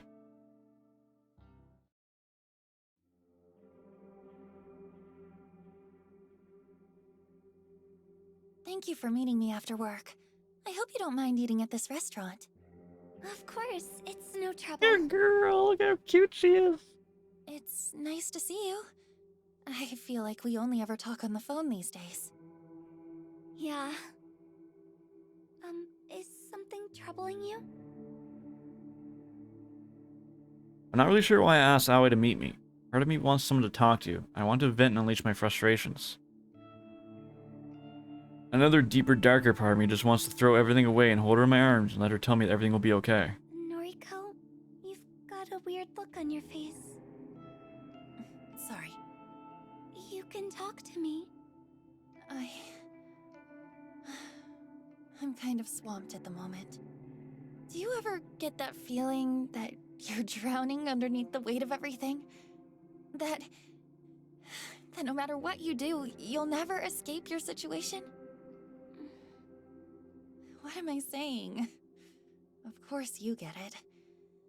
You've been through so much shit. Noriko, we've both been through a lot. School wasn't easy for either of us. I know you better than anyone. I know everything about you.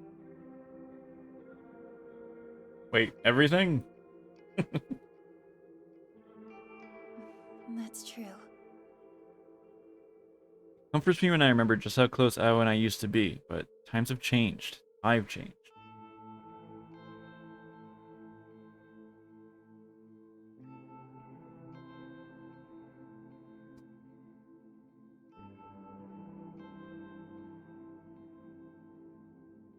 There are things about me that Aoi doesn't know. Things that make up who I am, who Corpse Girl is. I guess I'm just overwhelmed. Maybe I need a vacation. A vacation, huh? That does sound nice. Okay. Dream vacation destination. Go.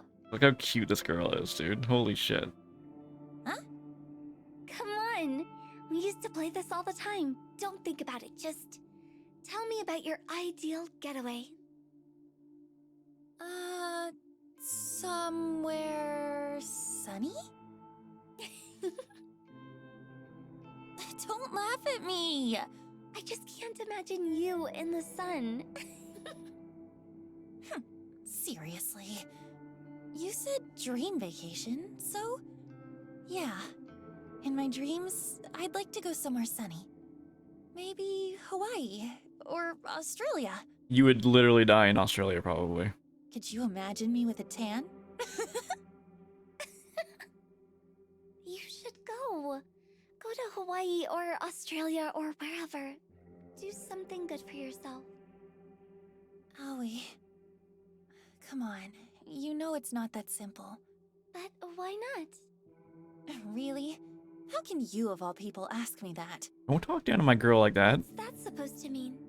You can't even leave your apartment without checking that the light is off or that the faucet isn't running. You need to check like 10 or 20 times. I'm aware. At least I can go out. Damn, girls. Hey, I'm out right now, aren't I? Are you? Excuse me? Does a safe little place like this even count? How is this any different than your tiny apartment? It's completely different. I'm surrounded by people, and It's the same. You don't go anywhere new. You're too terrified to step outside of your comfort zone. oh, come on. You can't talk. You couldn't even start working at the office with me because you were too anxious to leave your apartment. That's not fair. If I'm not certain about everything, then it's too hard to... Why are we fighting? We both know what we're battling with, so... Why? I don't know. I'm sorry. I'm sorry too. We sit in uncomfortable silence for a while. Every now and then, Aoi shuffles in her seat and checks her phone. Said some nasty things to her. Sometimes I talk before I can even think twice about what I'm saying. Aoi? Tell me about your dream vacation. Mine? I'd actually like to go somewhere colder. I like the cold. I like to wrap up in blankets and sip hot cocoa. Maybe a winter getaway to Switzerland or Norway. That doesn't sound half bad. There's something nice about snuggling up in the cold. Right? I'm glad you agree. You think we'll ever get away? I am certain we will. Maybe we could go somewhere together. Maybe. By the way, I wanted to tell you that I'll be leaving the maid cafe soon. Really? Really? That's great! What does your manager think? She pauses before answering. I'm not sure if she's thinking or trying to build suspense or... I think he's had a change of heart. He said I can do what I want. That's fantastic, Aoi. That's weird. It's a relief, that's for sure. My last shift is tomorrow. After that, I'll finally be able to escape that one guy. Aoi hangs her head. She doesn't have to say anything more. I know that she's talking about her stalker, that disgusting guy that makes advances on her at work. I'm sad that I had to come to Aoi quitting her job in order to escape him, but a solution's a solution. What will you do for work? I'm sure something will come up. I have a bit of money tucked away, so I'm not too worried. And my boyfriend has a good job. You're what? So he can probably help Corpse out. girl? Corpse girl? I need to request a death? I'm slightly shocked that Aoi dropped a nugget of information so casually. Since when has she been seeing someone? She's never ever spoken about a boyfriend before. A sharp knife carved from jealousy pricks my heart, and I had to look away from her in order to hide the tears welling in my eyes. We've been together for a little while. His name is Junpei. He's great. And where does he live? And I need a photo of him? Actually, he's going to pick me up in a little bit. Okay, where does he live? Junpei. I hate him already. Sound of his name. I hate that stupid looking face that my imagination cooks up. He kissed Aoi? Has he touched her? Has he slept with my Aoi? I'll kill him. I'll fucking murder him in his sleep. I'm so happy for you. Thank you. Aoi's phone vibrates against the table. She glances at the screen, lets out a tiny squeal. Oh, he's here now. I'll introduce you. I'll get my knife. Thanks. I cut myself off and ignore Aoi's quizzical stare. Aoi stands up and looks to the door. She claps her hands in excitement and waves at the broad, bumbling man stumbling towards our table. Babe. Fucking weeb. This fucking weeb. Look at this guy. Look at his lecherous eyes, his drooling mouth, his disheveled clothes. Aoi's dating this fucker? She could have anyone she wanted. You could have had me. She could have my gorgeous body. I'd give her myself anytime she wants. You picked Junpei over me? Your friend? Yes, Junpei, this is Noriko. Sup? Hi. Aoi talks about you a lot. She does? Brawley. We're going to go catch a movie. Would you like to join us, Noriko? Nah, babe. Remember, you said we were gonna... Junpei? I want him dead. I want his family dead. I want his pets It's dead. fine. I've got stuff to do. I want his plants dead. Oh, okay. Maybe next time.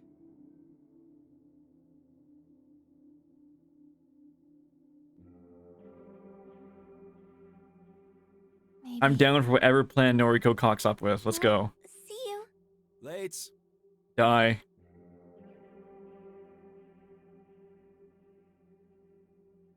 Bye. Aoi grabs Junpei's arm. The two of them lumber away. He might be nice. I don't give a shit. I want him dead. I give up. I clearly can't compete what Junpei has to offer. I'm over her anyway. I had my chance in senior high school and I blew it. I moved on. That was my conviction, right? I want her so badly.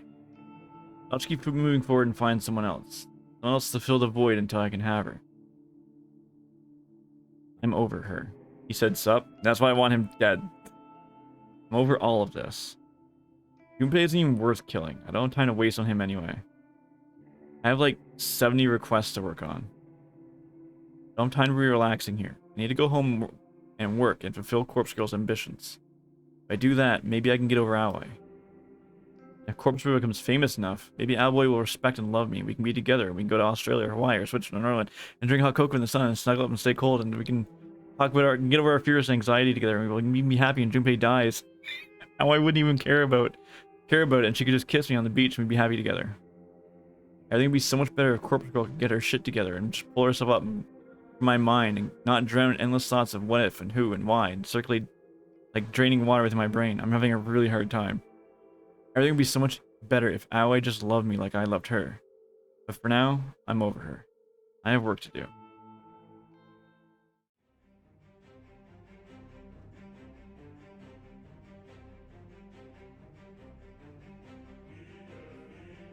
Oh my god, we are literally in Death Note.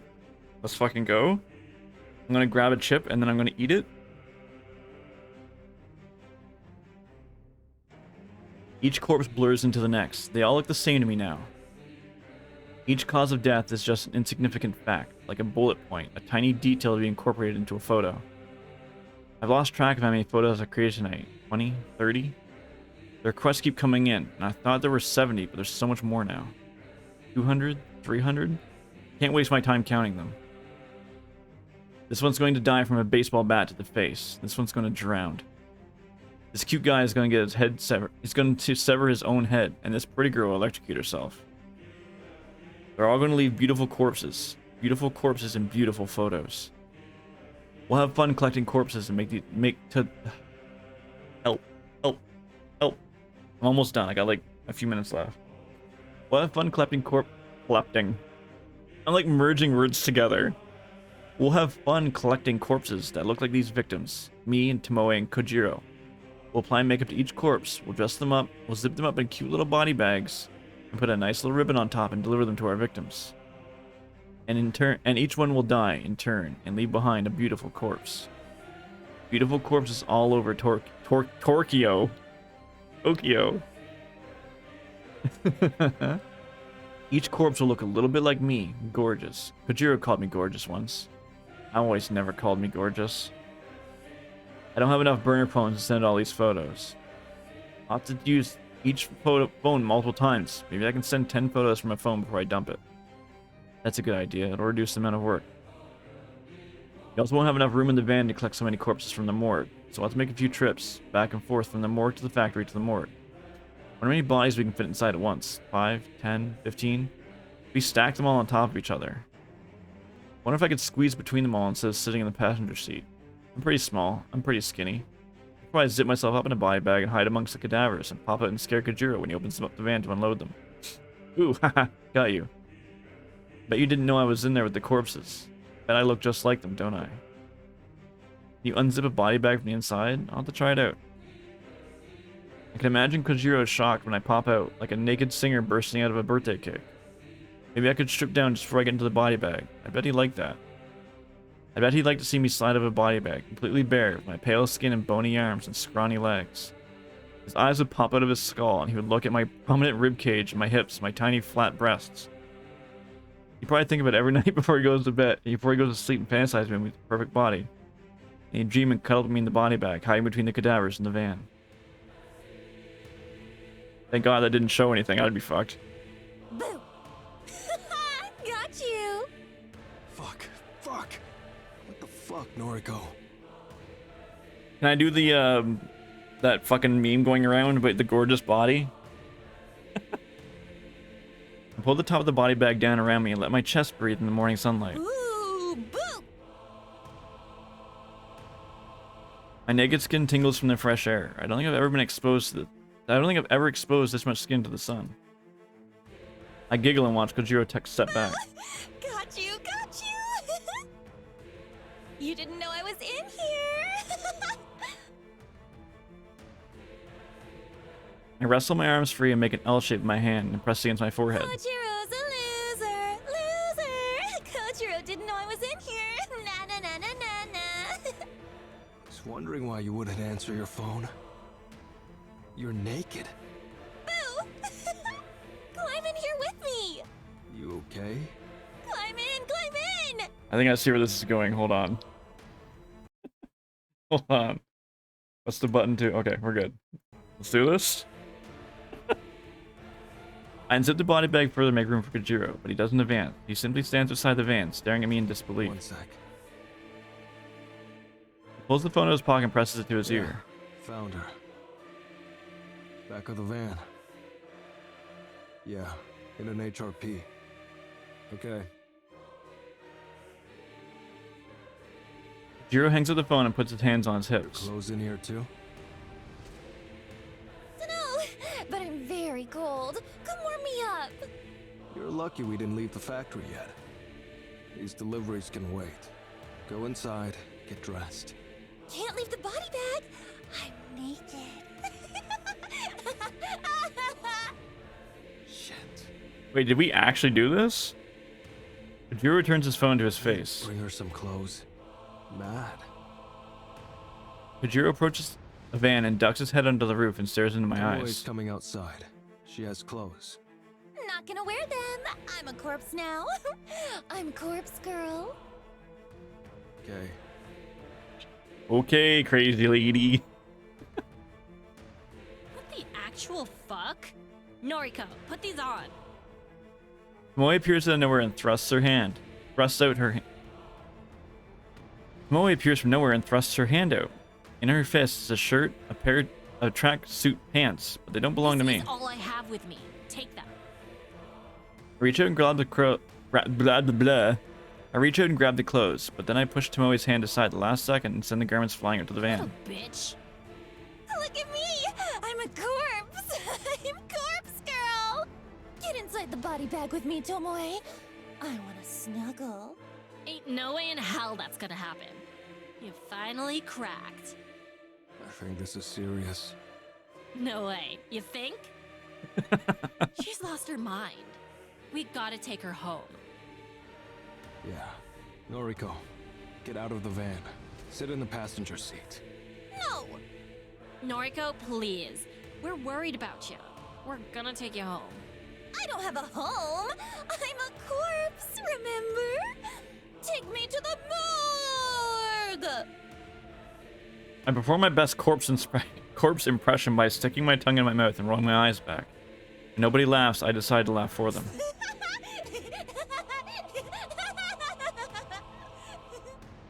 Right. Okay, Enough. crazy lady. Kojiro climbs into the van and grabs my wrists. Let me go. He forces my arms into the body bag so they're pinned against my sides. I can't fight him off. He's far stronger than I'll ever be. He pulls up the zipper on the body bag until it completely envelops me. Then he pushes me backwards so I fall against a stack of cadavers. The van door slams shut as soon as he climbs out. It's dark.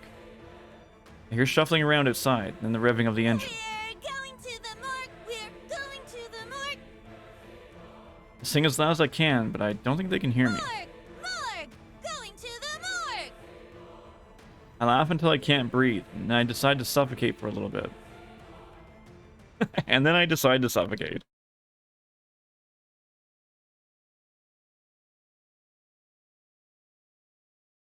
Oh my god, we did it. We cleared Act 1. Oh, it took a while, but we're done. You finished the first fucking chapter. Oh, we're playing as Kojiro now? 1 month later.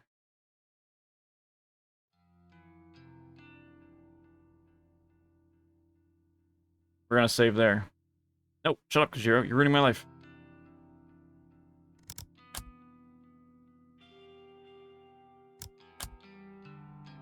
There, now I can rest my voice for the rest of the night. Woo! She's definitely doing okay mentally. I think so. She's probably fine. Oh. We'll play more Song of Horror this morning. And then once we're done that, I'm playing Madison. Or do you want to play... Okay. Do you want to do Madison first, or do you want to do Fear 2? I think Fear 2 will be less of like... Or be more of like a break, I suppose. I haven't played Fear in a long time. The series is really fun.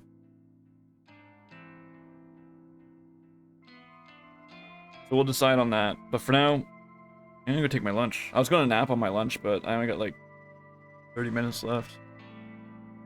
And I gotta pee. You guys, thanks very much for hanging out to me today. I appreciate it.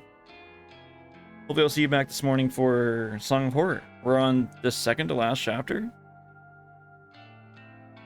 I really hope every chapter is not as long as that one was. Let me, hold on, before I go, let me just look at how long this game is. Corpse Factory length.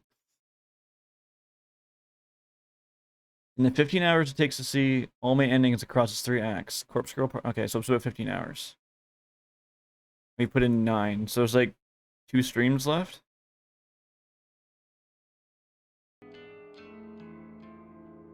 Have a good break, I'm gonna. I saved, right?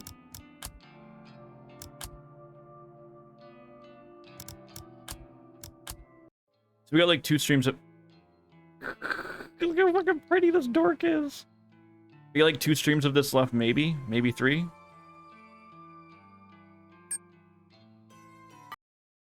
That first chapter was fucking lengthy. Woof. Fucking lengthy. But guys, thank you very much for hanging out tonight. I appreciate it. Hopefully we'll see you back this morning for Song of Horror. For now, I'm gonna take a break.